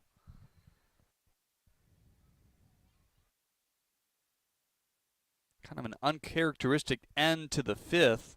Malik Bolin claimed that it hit off his body in some capacity, which led to a double play. Frustrated were the Unicorns there, trying to get their first run since the first, as that one looped back to the screen. Sixth inning of play brought to you by Jarvcom. We thank Jarvcom for their sponsorship of the USPBL Network.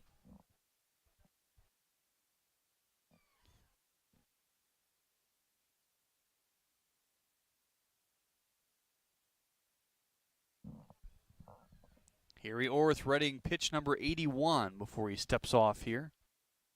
Well, next week, another busy week around the USPBL. We'll have Italian Heritage American Night on Thursday. That's Thursday, August 25th. Oh, we are already to the end of August. Cool t-shirt you can pick up as part of a ticket package as well. Perez feeds to second, over to first. Back-to-back inning-ending double plays. That one goes 6-4-3. And Harry Orth has done a good job to reel the start back in. Still 5-1 Unicorns. Every summer, my family loves to have a neighborhood movie night in our backyard. And with my Chevy Blazer, I can head out and get everything we need for a great night. It has plenty of room for picking up friends, and the available hands-free liftgate is perfect for loading unhandy supplies. You know, it may be movie night, but my Blazer is the main attraction wherever I go. Lease a 2022 Blazer 2LT for just $239 a month for 24 months. Put it in D and see why Chevy drives the Motor City. Make your move with a quick and easy mortgage from Genesis Credit Union. We have mortgages to fit your life. Genesis Credit Union. Visit us today.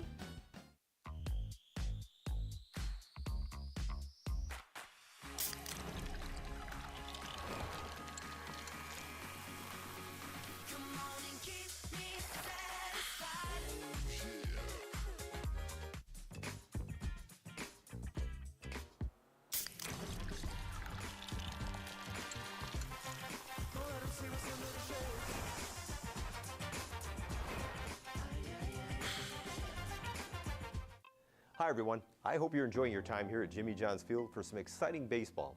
But I want to personally invite you to explore, experience, and enjoy even more of what Macomb County has to offer. From shopping local to running or biking on our trails, feasting with family and friends at our restaurants and wineries, there are even opportunities to canoe, kayak, or even relax on our waterways. There is something here in Macomb for everyone. To find your something, visit MakeMacombYourHome.com.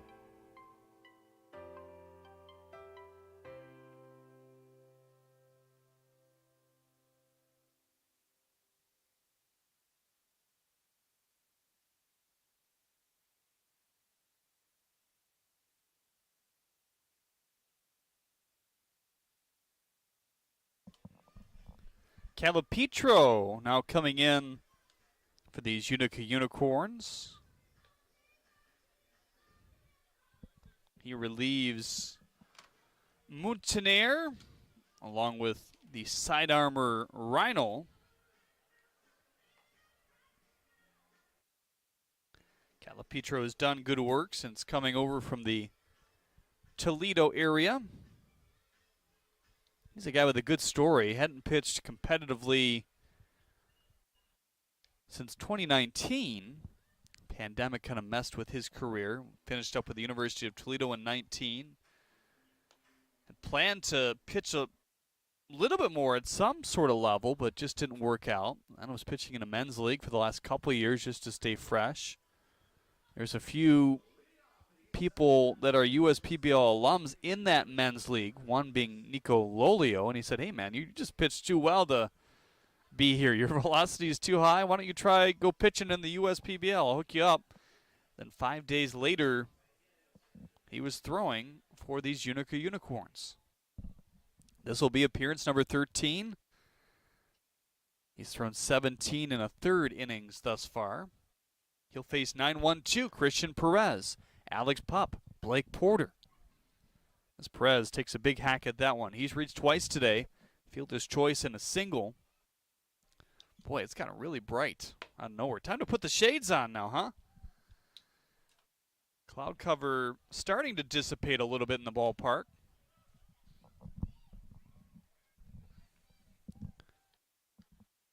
Oh, and 2 now on Perez.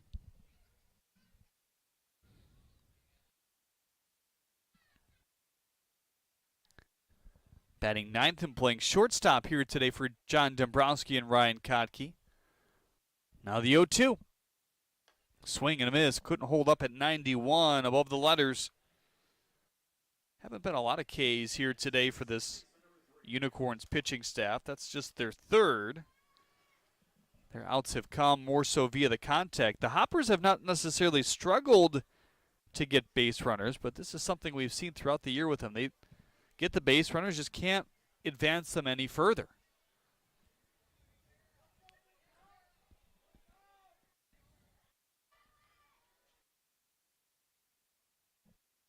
Ten left on base here today through 5 1/3 innings, including 2 bases loaded situations. Calipetro firing strikes here to begin his outing here today. He goes 4-seam fastball, changeup slider. Fastball has reached up to 92 this year, 89 on average. This one low. 1-1 on Pup now. He walked back in the first and scored, grounded out in the second, and reached on an error in the fourth. Sixth inning brought to you by Ballpark. Outfielders are deep. Infielders are deep with nobody on and 1 out. The middle of the infield wide open as Hodo and Attilas play towards their respective gaps. Ready and ready. Here's the 1-1. Slider away.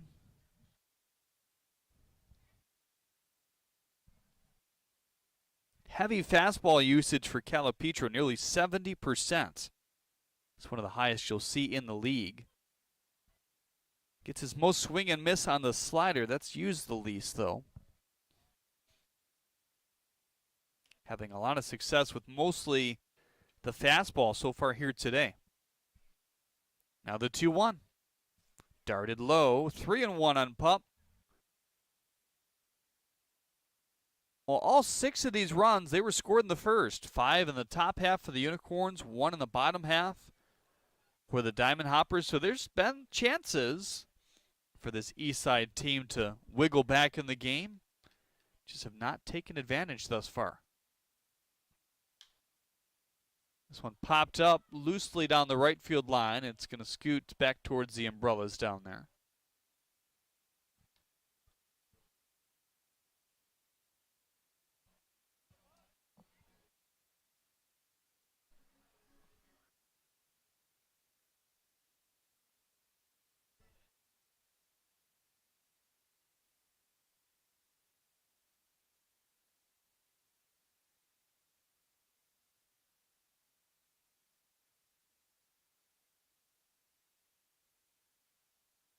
Here's the 3-2. Popped him up foul. Let's recheck that Unicorns defense while we have a second. It's Parkinson behind the plate. Sakopoulos at first. Lambert at third. Hodo and Attilis up the middle. Bolin, Colossi, De La Cruz left to right in the outfield here today. That defense brought to you by Three-Dimensional Services Group. Prototype production proven. It's a limp flag in left field. We saw a little bit of wind earlier, but it's been a non-factor here today. The ball's been flying at a decent clip. 3-2, fastball high. They'll check to make sure he did not go. He didn't. And another walk delivered by Unicorns pitching here today. That's their 5th already. Can the Hoppers cash in with another one-out base runner? Here's Blake Porter. Has not reached base at all here today. Most have.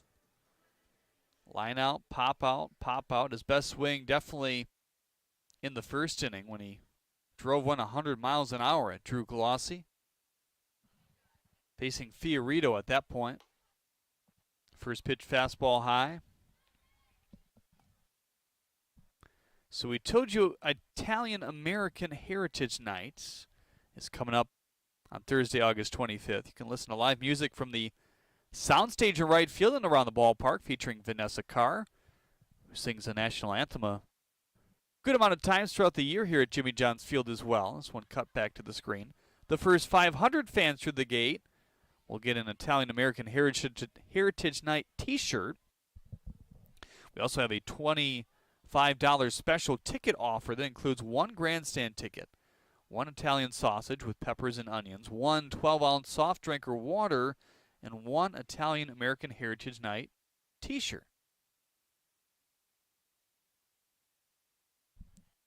And it's a cool t-shirt. It's kind of got all the stars in the top left corner like it's an American flag, and then the stripes of the flag are bats.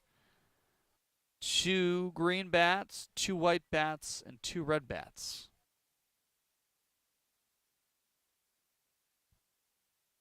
Another 1-1. Fastball low. 2-1 on Porter.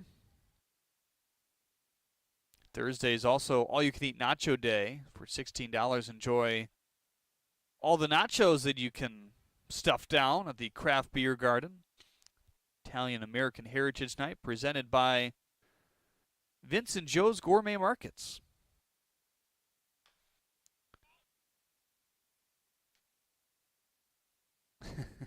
You could said foul. You could hear foul. Get it, get it, get it. Why not? We saw the Unicorns be victim to that potentially off the foot of Malik Bolin earlier. We watched several replays. It was really tough to see if it actually did hit his foot or his knee. It was a check swing, though, which is not something you see often on a play like that.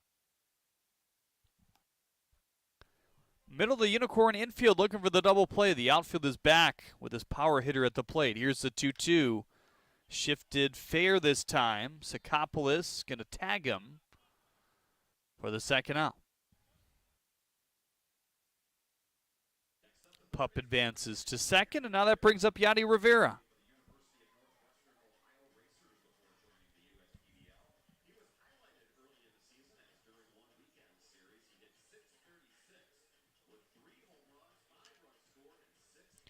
Yadi Rivera with a single in the first, a strikeout in the third, and a walk in the fourth.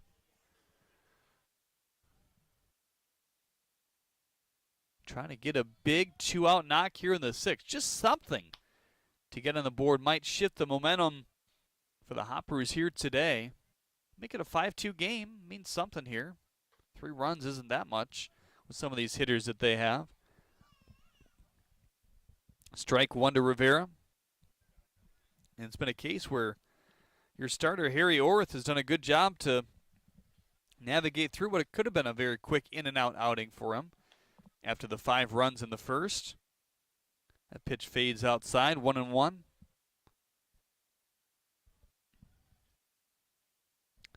So Thursday, Italian American Heritage Night. Friday, Fireworks Friday, of course. Only one of 3 left this year. Calipetro waiting on the 1-1. Here it comes.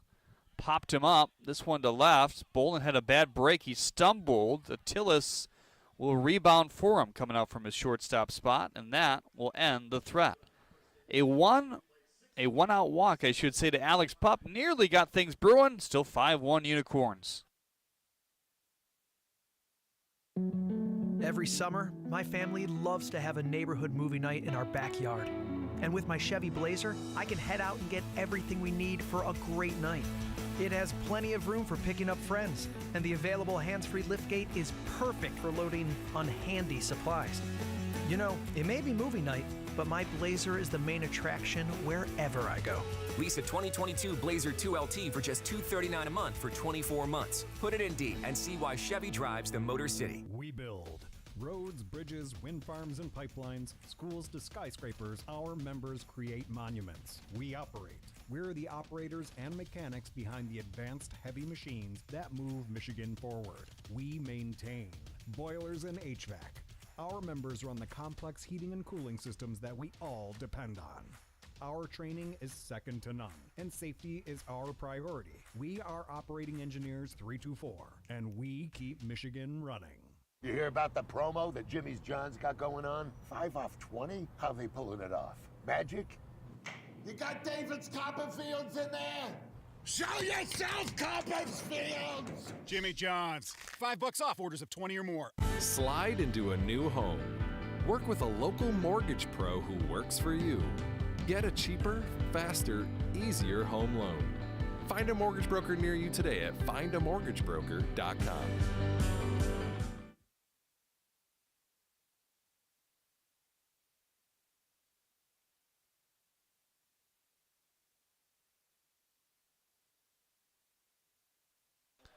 Sam Brace takes over for Harry Orth here in the 7th inning. Brace relieving Orth, who did a nice job through 6 here tonight. 2 big double plays for him in the 5th and 6th. 6-4-3 on both occasions. And now the Hoppers throw out their own kind of change of pace with this different arm angle. Brace, one of those late additions to the pitching staff here in the USPBL. He's thrown just 3 prior times. His last appearance was a little bit of one to forget. Just a third of an inning, gave up 7 runs. None of them being earned, though, so kind of odd. 2 walks to no strikeouts. That was in a huge inning in the 8th for the Unicorns last week. Brace, 2-seam fastball, slider, changeup. Fastball with some good spin. A slider with above average spin as well.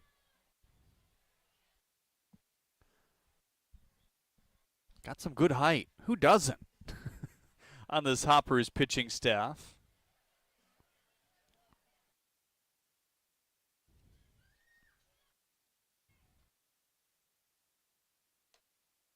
First pitch to Hodo off the plate outside. Hodo, Attilis, Galassi. That's 1, 2, 3 in the Unicorns lineup here today. They have combined for 2 out of the 5 runs thus far for the Corns here this afternoon. 1-0. Slider away. 2-0 on Hodo now. Brace, the native of Southfield, Michigan. He went to local Lawrence Tech for 4 years, then flipped to the Division I level to UAB. That one poked over the head of Pup. It's going to carry near the warning track. Hodo turns the corner at first, heading to second. He's on his way there to lead off the 7th inning. Speaking of stranding base runners, the Unicorns have done that a lot more as this game has gone on. 8 of them between innings 2 and 6. And now Attilis trying to drive in their first run since the first. It's 5 runs off 10 hits and an error for the Unicorns. 1 run off 4 hits and an error for the Diamond Hoppers. A little bit of a slight breeze shifting to right center now. Trees pretty calm out there. That can be an indication on how the wind is blowing as well. Trees separating the ballpark from the Clinton River all the way from left field to right field. Attilis today had back-to-back hits in his at-bats in the first and second. Lined out hard to Pup at second base. That was back-to-back lineouts for the Unicorns in that inning. Slider scoops across the plate for strike 1. Uses the two-seam fastball and the slider the most. Mixes in the changeup kind of intermittently. It's been all relief appearances, no more than 2 innings for Brace thus far in his pro career. 1-1, shifted foul. Kind of went back and forth between starting and relieving in college. Last year in Division I, relieved the whole year. 17 appearances out of the bullpen in Alabama. Now the 1-2, way out of the reach of Hughes that time as Hodo will advance to third. So the first time they've had a runner in scoring position with less than 2 outs in a long while now.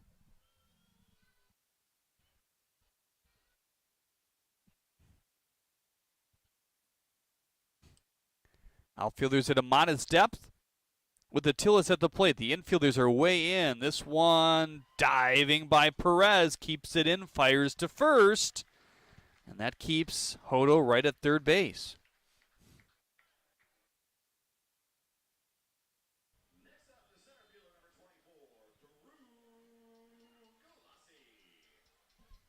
Now Drew Galassi with a shot here. The infielders will remain in. This would be something if Brace could make this the 3rd consecutive inning of facing the minimum. Something really odd would have to happen. Maybe not possible now as Drew Galassi advances to first. You'd have to have some kind of double pickoff here without another runner reaching. So that sets up the double play. The infield will relax, at least the middle looking for that. Pup on the edges of the infield dirt. Perez at a slant to the left of second base here.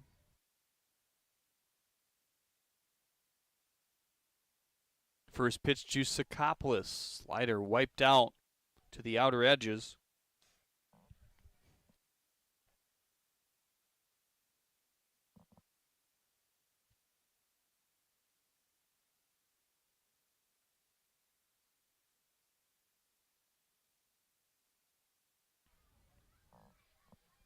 Sakopoulos with the big double in the first.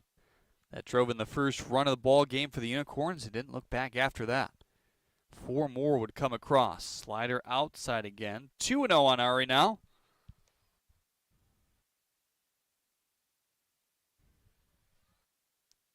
Seventh inning brought to you by Jimmy John's here on the USPBL Network.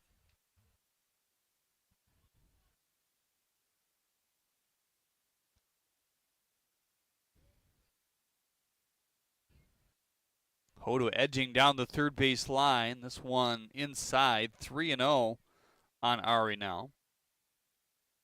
Noah Childress waits on deck. He's hit the ball hard a couple times today.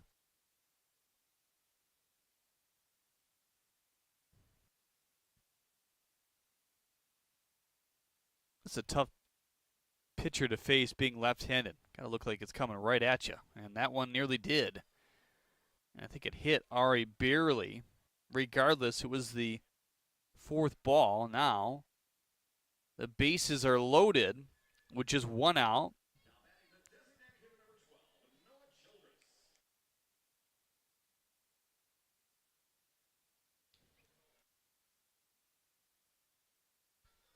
And Noah Childress will come to the plate not before a mound visit here from Ryan Kotke.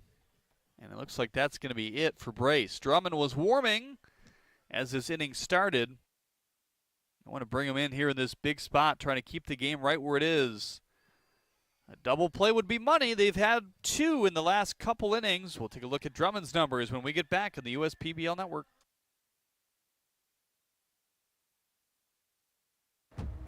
We're for people, the pioneers, the underdogs, the players, and the slow and steadies.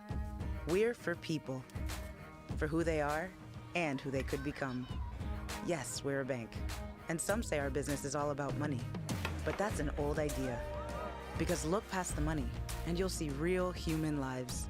We see it, because we're for people. Huntington, welcome.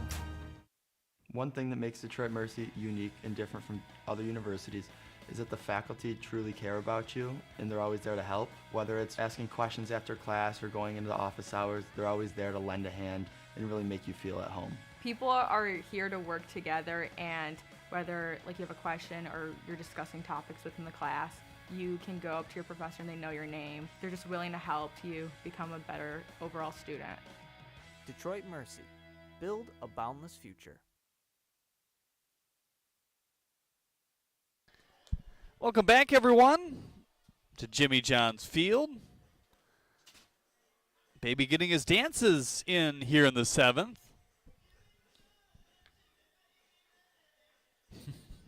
Looks like the little guy's enjoying it down there. He's right in front of us.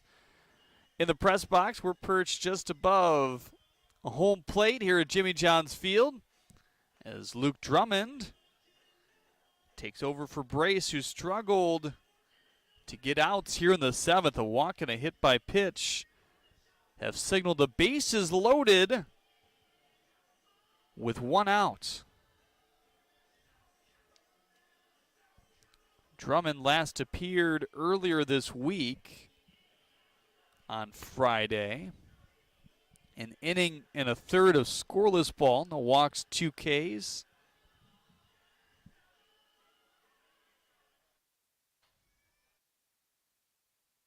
I think that's more tiring for Mom than anybody right there.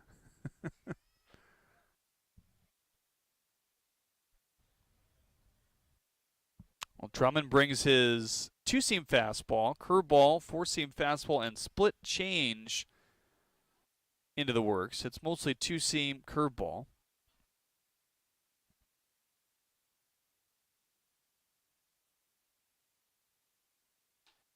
He is a guy that draws ground balls at an above-average rate.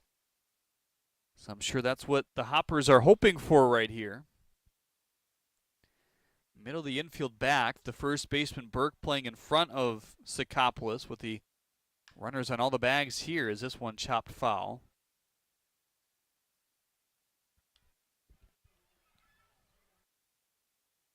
So a lot of ground balls and a lot of fly balls for Drummond.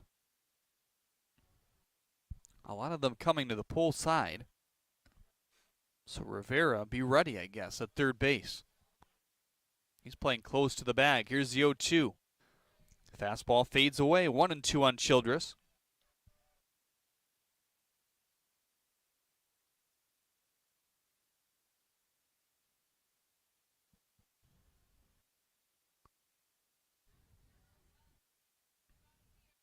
Now the 1-2. Curveball had him pop up. Drummond doesn't know where it is. I think he thought that was right at him potentially. And now Schellenbarger can't hold on, but they are going to call it an out. And there's not number 2. That should have been a force out right there. And the inning should be over. So the ruling was an infield fly, not what it originally looked like. Is Schellenbarger sprinted in. It was on the outfield grass. Now Ryan Kotke is out to get the explanation here.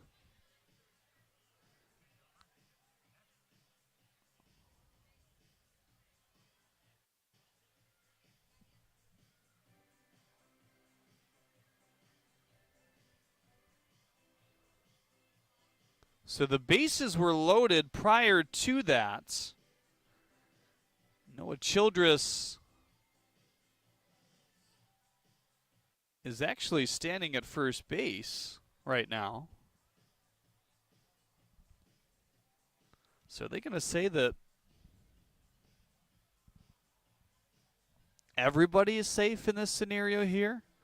If it's an infield fly, you have to tag him. If you're Yadi Rivera, which he did not do.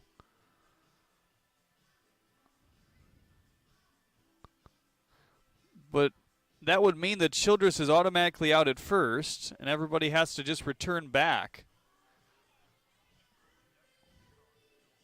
And that is exactly what was called. So there'll be runners on second and third. Infield fly. The run scores. John Hodo crossed the plate.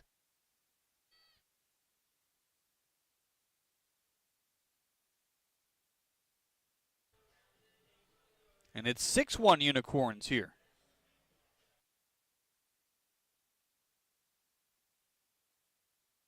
We've had some interesting ones here today. Malik Bolin was involved with an interesting play earlier as well. Called a double play. He thought that it was off his body somewhere, whether it was the knee or his foot. It was on a check swing that led to an inning-ending double play back in the fifth.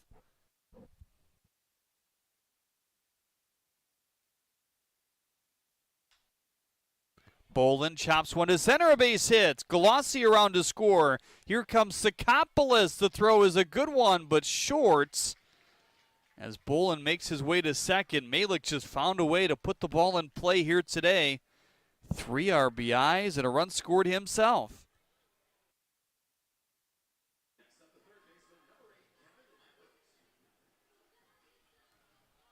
So now this game feels a bit more out of reach. 8-1, the Unicorns lead here. I don't think there's any scenario where we play 9 here today. Still in the 7th inning, 3:33 Eastern time. Our first pitch was 1:10 Eastern.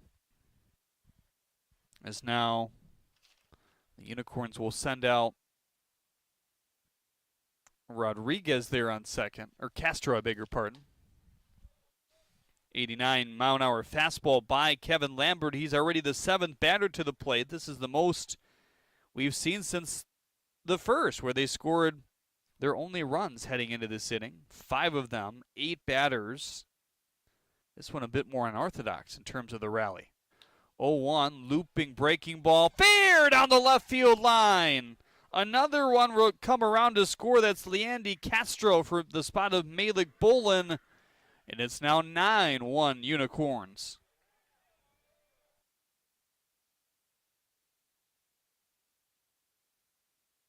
Boy, not what the Hoppers were hoping for here. Brace loaded the bases. Drummond came in immediately after that. He faced Childress, infield fly rolled, still scored a run, and Hodo there put runners on second and third. Then the 2 RBI single by Bolin. He advanced to second base after the throw came in, and now the double by Lambert.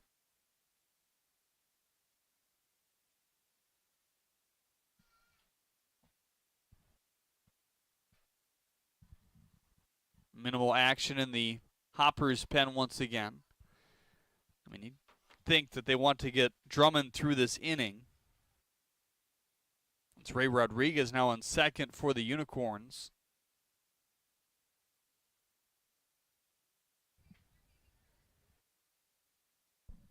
Adam De La Cruz will look for his second hit. He's hit it hard nearly every at-bat. Right at the outfielders his first time up. 1 to left, 1 to right.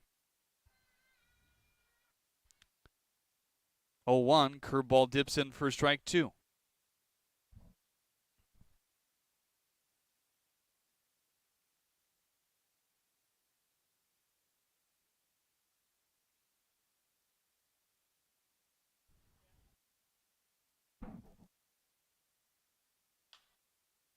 Popped him up. Burke fading into foul territory here. He will squeeze it for the third out. Another long inning for these Unicorns, nearly doubling their lead. They've put up 8 in this contest here today.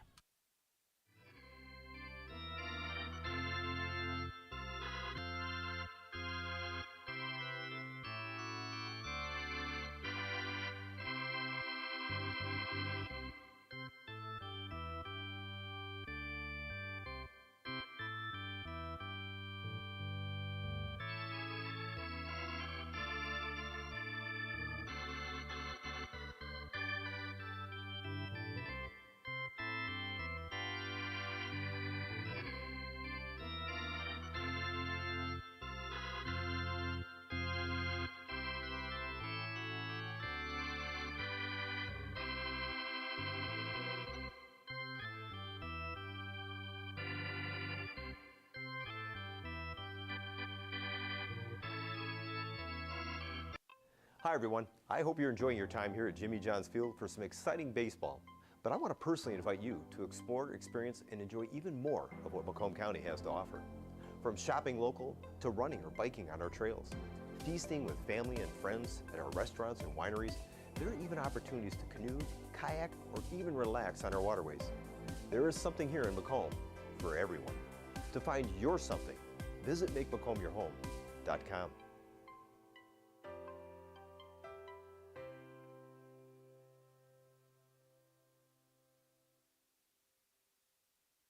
Why are all these business owners smiling? Because they rely on Tryon to handle difficult and time-consuming HR tasks like payroll, benefits administration, and more. Working with one of the nation's top professional employer organizations provides access to top-tier healthcare and employee benefit plans and Tryon's team of attorneys and HR experts. With Tryon, you don't have to grow it alone. Visit RelyOnTryon.com. You can always rely on Tryon. Great seats at a great price. Get them safer, simpler, and smarter with Ticket Smarter. A proud partner to the biggest names in live sports and events, including ESPN events and iHeartRadio. Ticket Smarter has seats for over 125,000 live events and 48 million tickets for sale. All backed with the Ticket Smarter 100% ticket guarantee. Thinking about your next great live event? Think smarter. Think Ticket Smarter. Get your tickets your way, guaranteed at Ticketsmarter.com.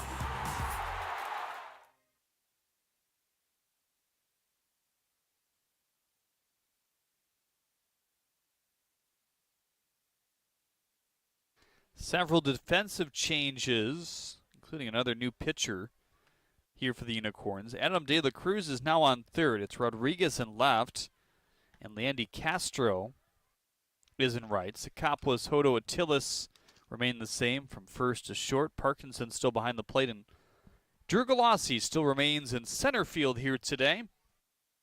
Perry Bewley making his 21st appearance. Third in the USPBL in appearances this year. Has thrown 27 2/3 innings. Solid strikeout rate of 14. Now the 1-1. 88-mile-an-hour fastball outside to Marcoux. Two-seam fastball, slider changeup for Perry Bewley. He's gotten that fastball up to 94.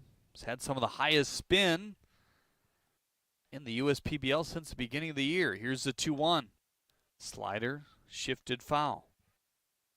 Another big inning offensively for these Unicorns. They put up 4 more in the 7th for a total of 9 here today. 12 hits on the board. 8 batters coming to the plate in the 7th.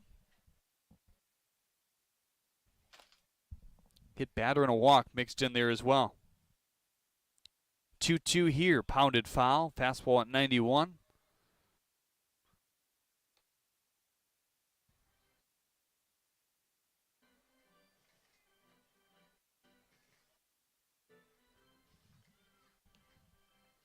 So got a good tune in here on this Sunday. We've hit 3:40 Eastern time in downtown Utica, Michigan. Jeremy Otto to bring you the call.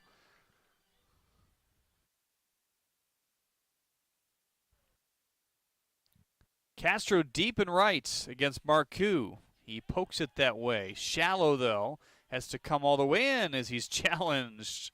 Coming right into this ball game for out number 1. Fiorito started. He went just 2 here today. That was probably the plan, 2 or 3, and his pitch count was up early in this game. Certainly after pitching a lengthy 3 innings earlier this week, he didn't expect much. Montaner relieved. Reinl came in for an inning after that. Calipitro with a strong inning as well. And now Perry Bewley here in the 7th.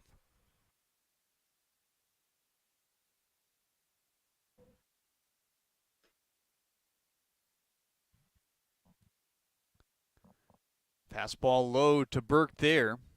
Mid of the infield wide open as they shade Burke to go the opposite way on the right side of the field here.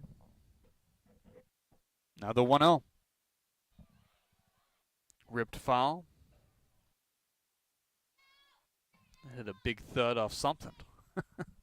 To our right.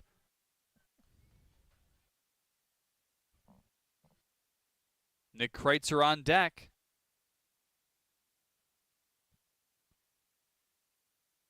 Burke today was hit by a pitch in the 3rd, otherwise 0 for 2.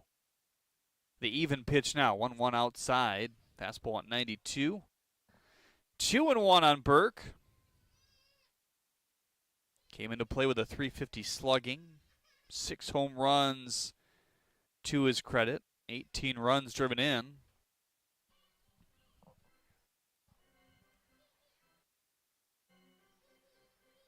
Hardest hit ball was back in the 5th. He lined it right at Malik Bolin. Made a good play in the corner. There's a wipeout slider as Burke swings through it.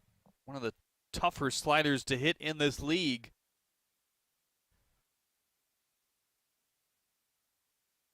Gets a ton of swing and misses on it, by far the most in his arsenal. And has curveball-like spin on it. Here's the 2-2.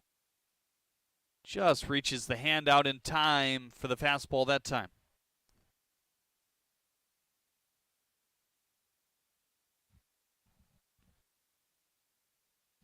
There's more action in the Hoppers bullpen now. DeSantis starting to warm.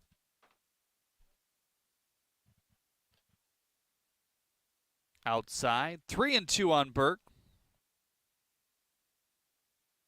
It'll be 9-1-2 due up for the Unicorns in the next half. You can kind of feel the wind taken out of the sails of this Hoppers team. They were kind of hanging around a 4-run deficit. Had a chance to score a run a couple innings ago, but they have not been able to move along their base runners here today. Here's the 3-2. In there for strike 3. Fastball that froze him. Burke didn't like the location. 2 up and 2 down for Bewley here in the 7th.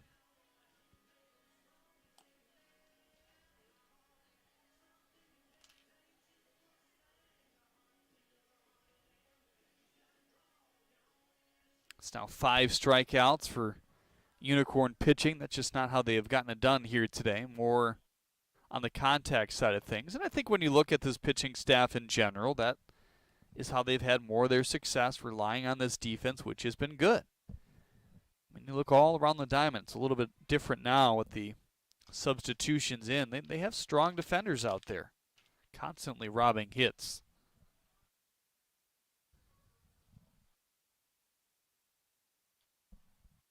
First pitch to Kreitzer is a fastball outside. Kreitzer today has hit the ball hard a couple times, certainly on his single into right in the 5th, also walked in the 3rd, lined out in the 1st.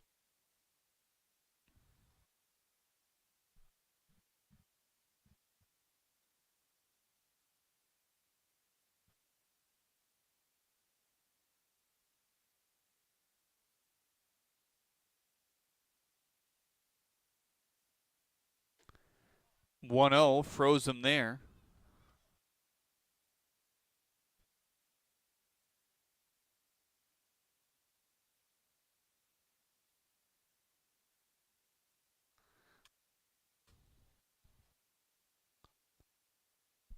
Now the 2-0 to Nick. Looping in for strike 1.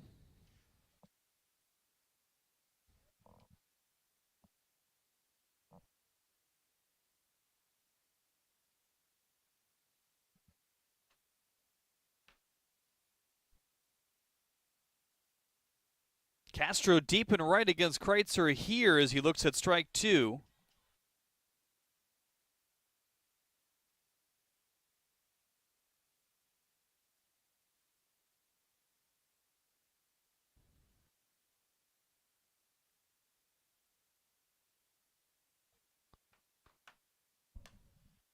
High and away. Bewley having a little trouble commanding the fastball here in the 7th.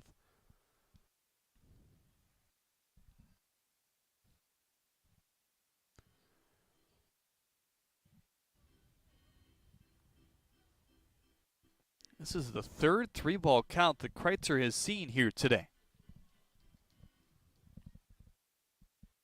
Done a great job of expanding counts throughout the year. And draws a walk. One side knew that they had drawn a walk. The other side was confident they knew that that was the end of the inning, but they side with Kreitzer there.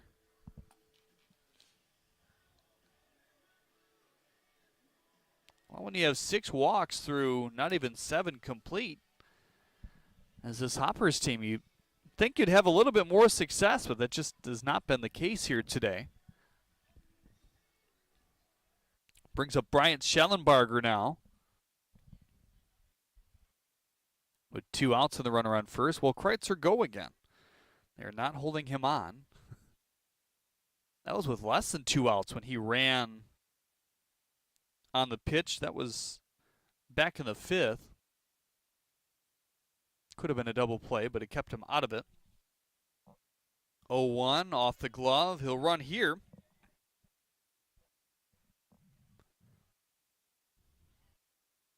Look at that ready stance.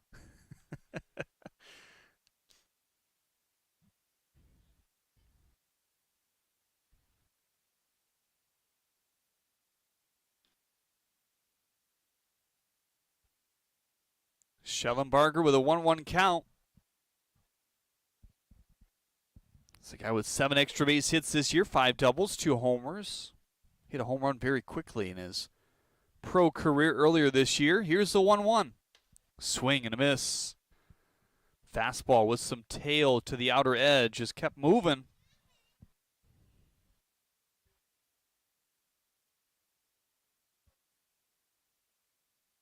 Now there's a baseball that looks like it escaped out of the bullpen that Adam De La Cruz will pick up in left field.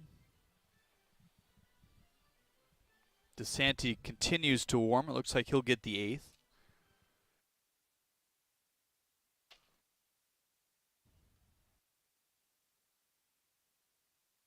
Here's the 1-2. On the ground to Hodo. He will play that to first, and the inning ends after the 2-out walk here in the 7th. We'll go to the 8th. It'll be our last inning here tonight on the USPBL Network. As your neighbor who works at Ascension, Michigan, and a cardiologist who's practiced for more than 20 years, I'm going to keep asking, how are you feeling today? Your care can't wait. Getting care sooner can mean catching things before they get worse. At Ascension, Michigan, our ERs and our hospitals and other sites of care are maintaining strict precautions for your safety. Studies have shown that people will get care sooner if they're encouraged by their doctors, family, and friends. Get the care you need at getascensionmichigancare.com. State Bank is a locally owned and operated business. We're part of your community. At fsbcares.com, you'll find ways that we're making a difference by featuring locally owned and operated businesses, providing access to helpful financial resources, and engaging with community. FSBcares.com is part of our commitment to the neighborhood because strong neighbors mean stronger communities. Where good neighbors do great things. Member FDIC, an equal housing lender. Hi everyone, I hope you're enjoying your time here at Jimmy John's Field for some exciting baseball. But I want to personally invite you to explore, experience, and enjoy even more of what Macomb County has to offer. From shopping local to running or biking on our trails, feasting with family and friends at our restaurants and wineries, there are even opportunities to canoe, kayak, or even relax on our waterways. There is something here in Macomb for everyone. To find your something, visit MakeMacombYourHome.com.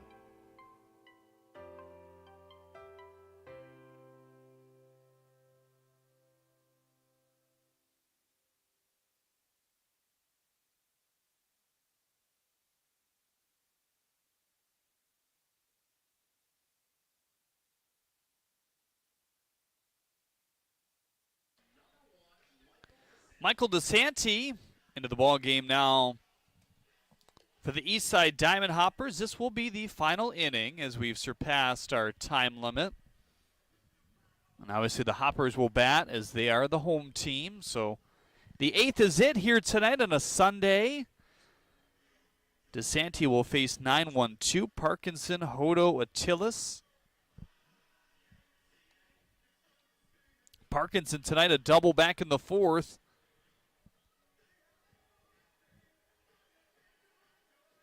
(6-4-3) double play as well, hit in his last at-bat in the 6th. A little bit of controversy when DeSanti was in the last time around, and a critical point in the game in the 8th as well. It was still 3-0 at that point. Ari Sakopoulos was at the plate. Drew Galassi was running from first to second. And the Hoppers thought they should have gotten a interference call from Sakopoulos. He ended up on the middle of the plate and in the way of Scott Combs, who was catching in that game. It was not called, and a pitch or two later, Ari Sakopoulos hit a bomb to right center field off a fastball, middle from DeSanti. So Ari Sakopoulos isn't due up until 5 batters have come to the plate. But obviously he wants to get out of this as quick as he can and hope from a miracle inning from his offense. DeSanti, 2-seam fastball, 4-seam fastball, slider. Those are his primary pitches. Also has a changeup, but he's a guy that's relieved every game for this team. That one inning of work ended up in 2 earned runs being scored, a solo walk and a strikeout as well. He follows Drummond, who faced quite a few batters along with Brace in the 7th. Brace loaded the bases. They brought in Drummond to face Childress and company, and 3 more runs came in. That one hits Parkinson up and in.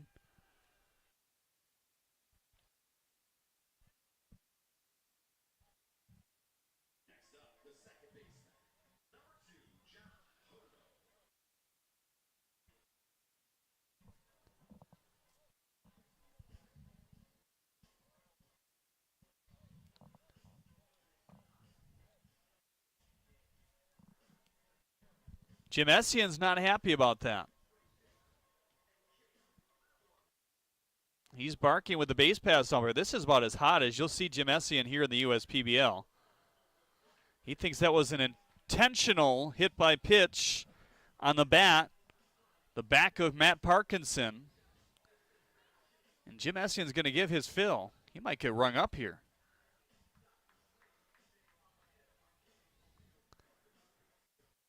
I think in my 3 years here, that's the most that Jim has ever said to an umpire.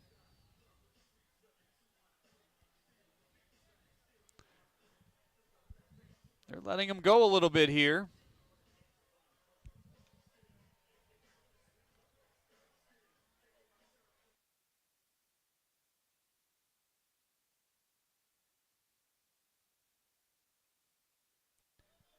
He's still barking.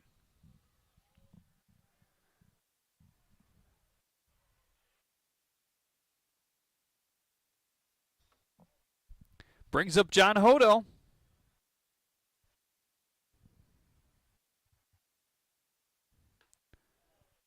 First pitch, fastball away, 1-0.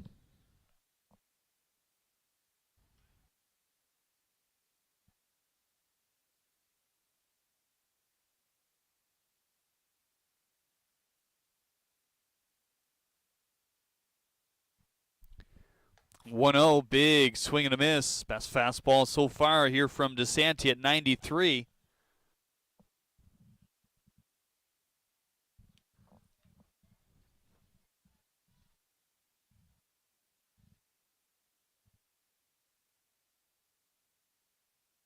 Ready and ready, waiting on the 1-1. Here it comes.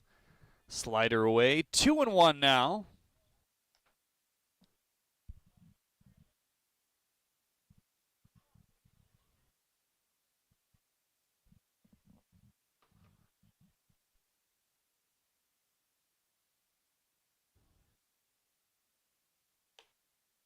tipped into the glove. Hard fastball, 94. So the leadoff base runner on first base, Parkinson plunked on the shoulder. Attilis to follow Hodo here. Hodo looking for his second hit in as many at-bats. 93 just off the outside corner there. DeSanti wanting the call that time.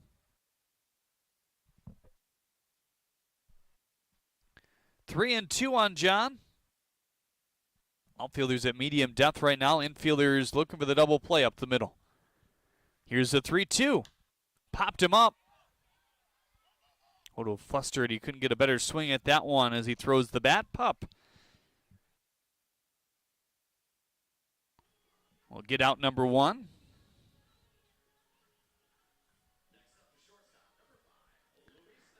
Here's Luis Attilis now. Back-to-back singles for him in the first and second. Lined out to the second baseman, Pup, in the fourth.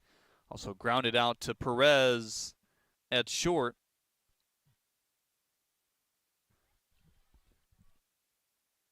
Parkinson with a short lead over at first. Here's the pitch to Attilis. Finds the zone for strike one.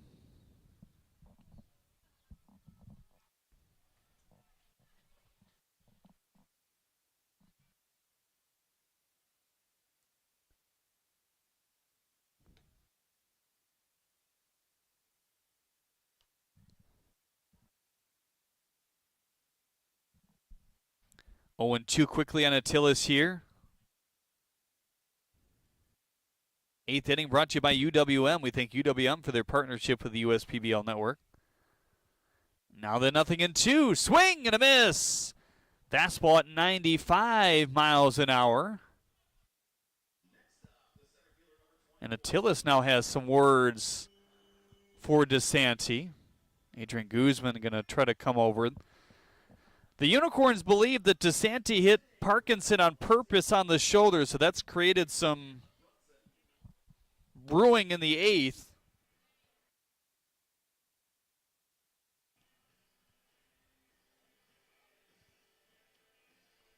Haven't been a lot of strikeouts here today for Hoppers pitching. Now Brunson will get an at-bat here in the eighth.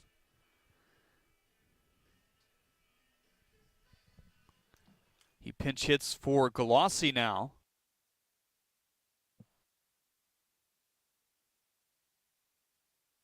First pitch to Brunson, 94 in on the hands, swing and a miss. Brunson showing up in a USPBL uniform. To add some depth to this bench, only had 2 players on the bench before that. Nice option at the catcher position as well. 0-1 slider off the plate outside, 1-1.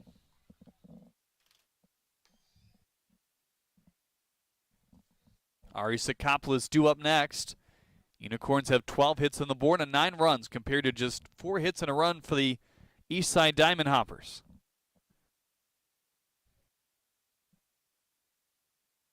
Now the 1-1 in on the hands, 95 for the second time this inning. 1-2 on Galassi. Or on Brunson, I beg your pardon.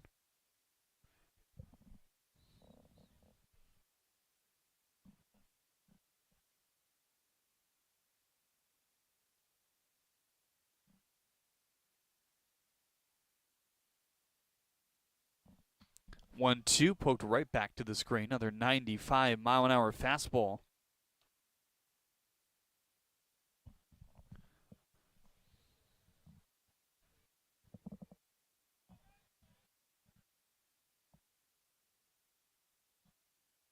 Pour to the right of the second base bag in center field. Is this one fouled on the first baseline? Just a little circling ball there.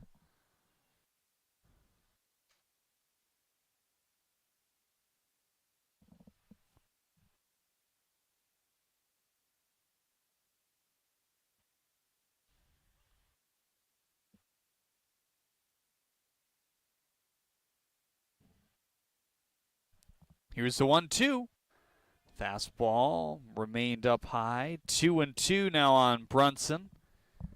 Putting together a decent at-bat here coming straight off the bench. So hard to do. Certainly on a day where they did not take BP on the field as well.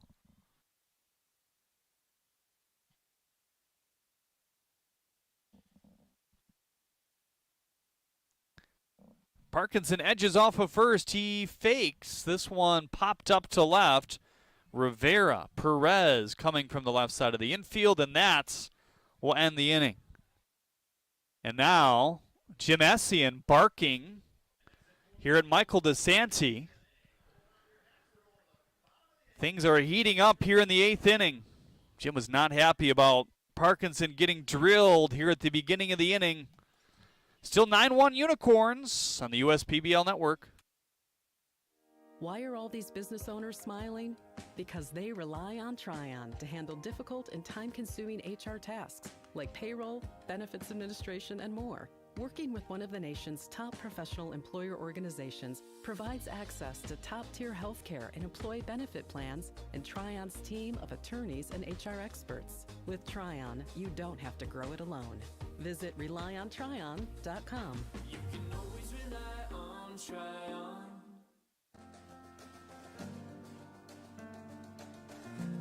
We joined Green Path and instantly felt a support around us. They developed a plan on paper, and this is how we're going to do it. The plan that they gave me was something that was sustainable. It was something I could do. It was actually lowering my payments monthly by hundreds of dollars. Choosing Green Path is a no-brainer.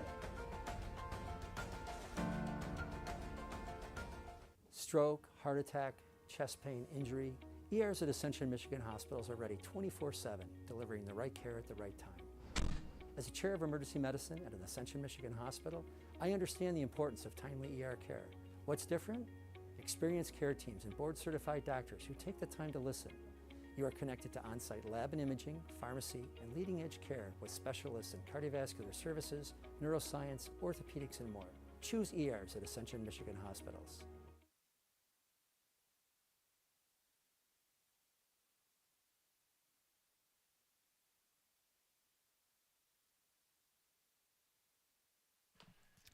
Keon Taylor, one of the many arms used here today for the Unicorns. 1, 2, 3, 4, 5. He's the 6th, to be exact. Now in 8 innings of work. Hughes, Perez, and Pup. 8-9-1 to hit here in the 8th.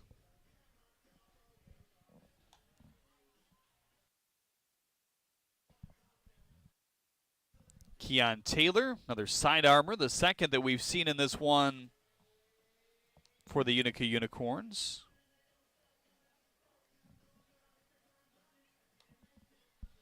Sinker, slider, changeup, the primary usage for Keon Taylor, but mostly sinker, slider.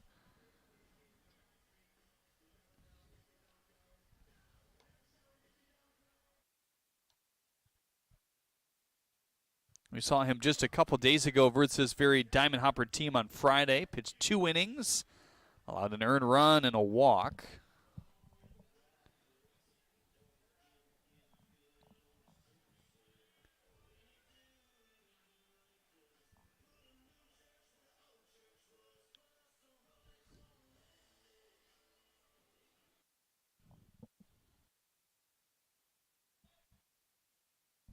With Hughes today, 0 for 3, strikeout, ground out, line out.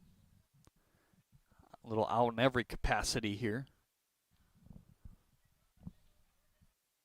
First pitch to him, off the plate outside.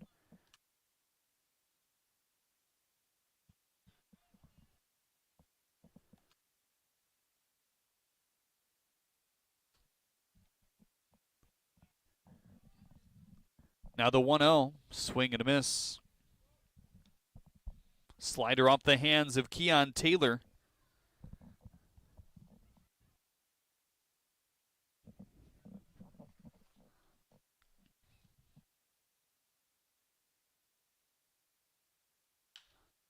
That one shot over the outstretched glove of Hodo at second base. Just a wicked hop as soon as it hit the grass in right center field. Hard hit ball. I think the flight scope may have over-registered on that one, but it says 110 miles an hour.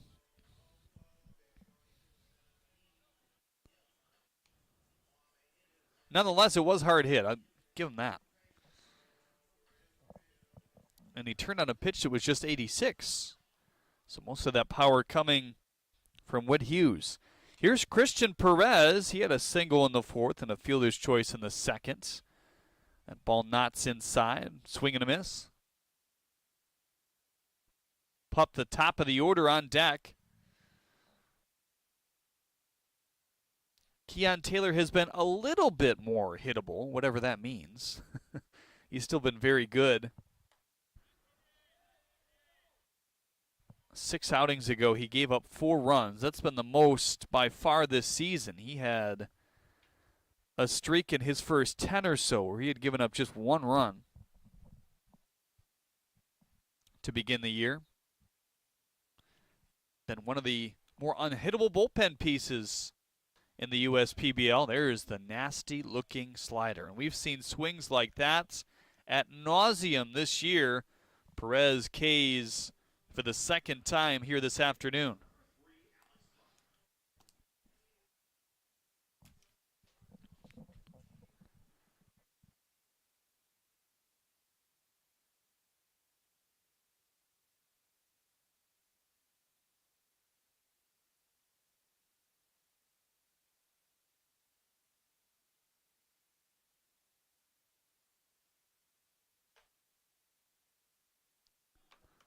First pitch fastball, the Pup, swing and a miss.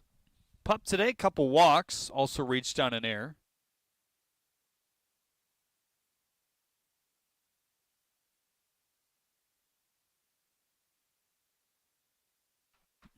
Now the 1-0.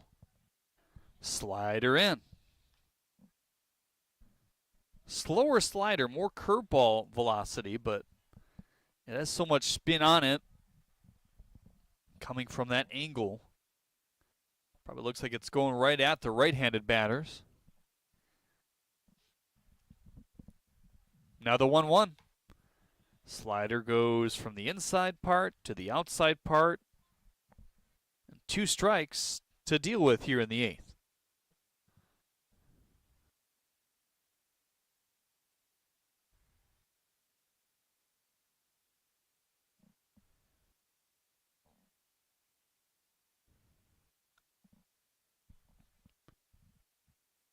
Now the 1-2.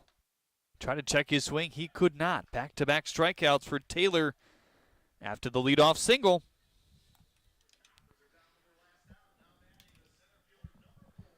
And here comes Blake Porter now. 3 straight outs for him in his last 3 at-bats. Single in his first.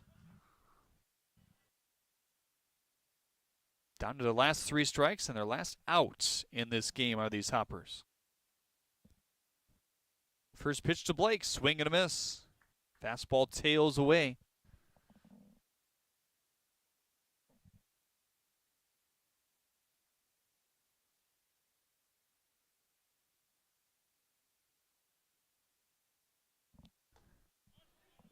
Slider by him. It's been on point here today. Keon's just one of those guys that you don't worry about what he's done. He's given up 2 runs in his last 2 appearances, but they've both been more than 1 inning, which his usage has increased. He's thrown as much as 3 innings so far this year in a start. That was all the way back on August 4th. That, I believe, is his only start of his professional career, which has included a couple stops, twice here in the USPBL. Now the 1-2. Nearly nipped him, but at the same time hung close to the corner as well. 2-2 on Blake Porter now.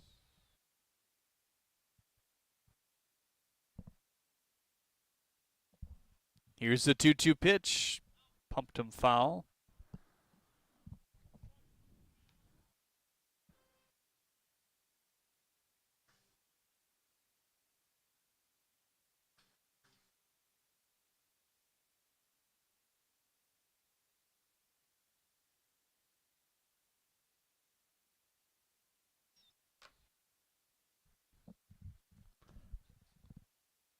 The righty to the lefty Porter. Outside, 3-2 now. This game going on 3 hours exactly here on a Sunday.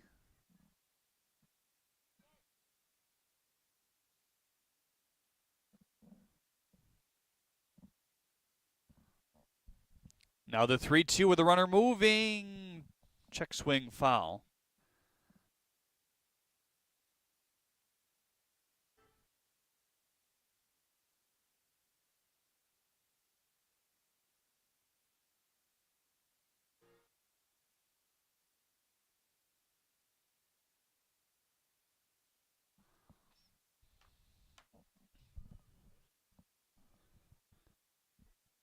Hughes not being held on by Sakopoulos with the bases clear and already up 8 at this point. 3-2, swing and a miss. That ends the ball game. Taylor ends it in style as he strikes out the side here. Perez, Pup, and Porter, all some good hitters, go down in a row after the leadoff single in the 8th inning. 9-1 your final score. The Unicorns take another pivotal game down the stretch here on the USPBL Network. If I hit a home run, then you know what's going out of the park. Yeah, bases loaded, we ain't letting up. Scoring back to back, you can count it up. United we stand together, divided we fall. Ain't no turning back, we done came too far to turn around and have a seat now. We don't compare, cause we unicorn. Unicorn, illuminate the dark with my uniform. My uniform. Every time you see me stand up and salute me. It ain't no competition, not even from you. If I hit a home run, then you know what's going out of the park. Yeah, bases loaded, we ain't letting up. Scoring back to back, you can count it up. United we stand together, divided we fall. Ain't no turning back, we done came too far to turn around and have a seat now. We don't compare, cause we unicorns. Unicorn, illuminate the dark with my uniform. My uniform. Every time you see me stand up and salute me. It ain't no competition, not even from you.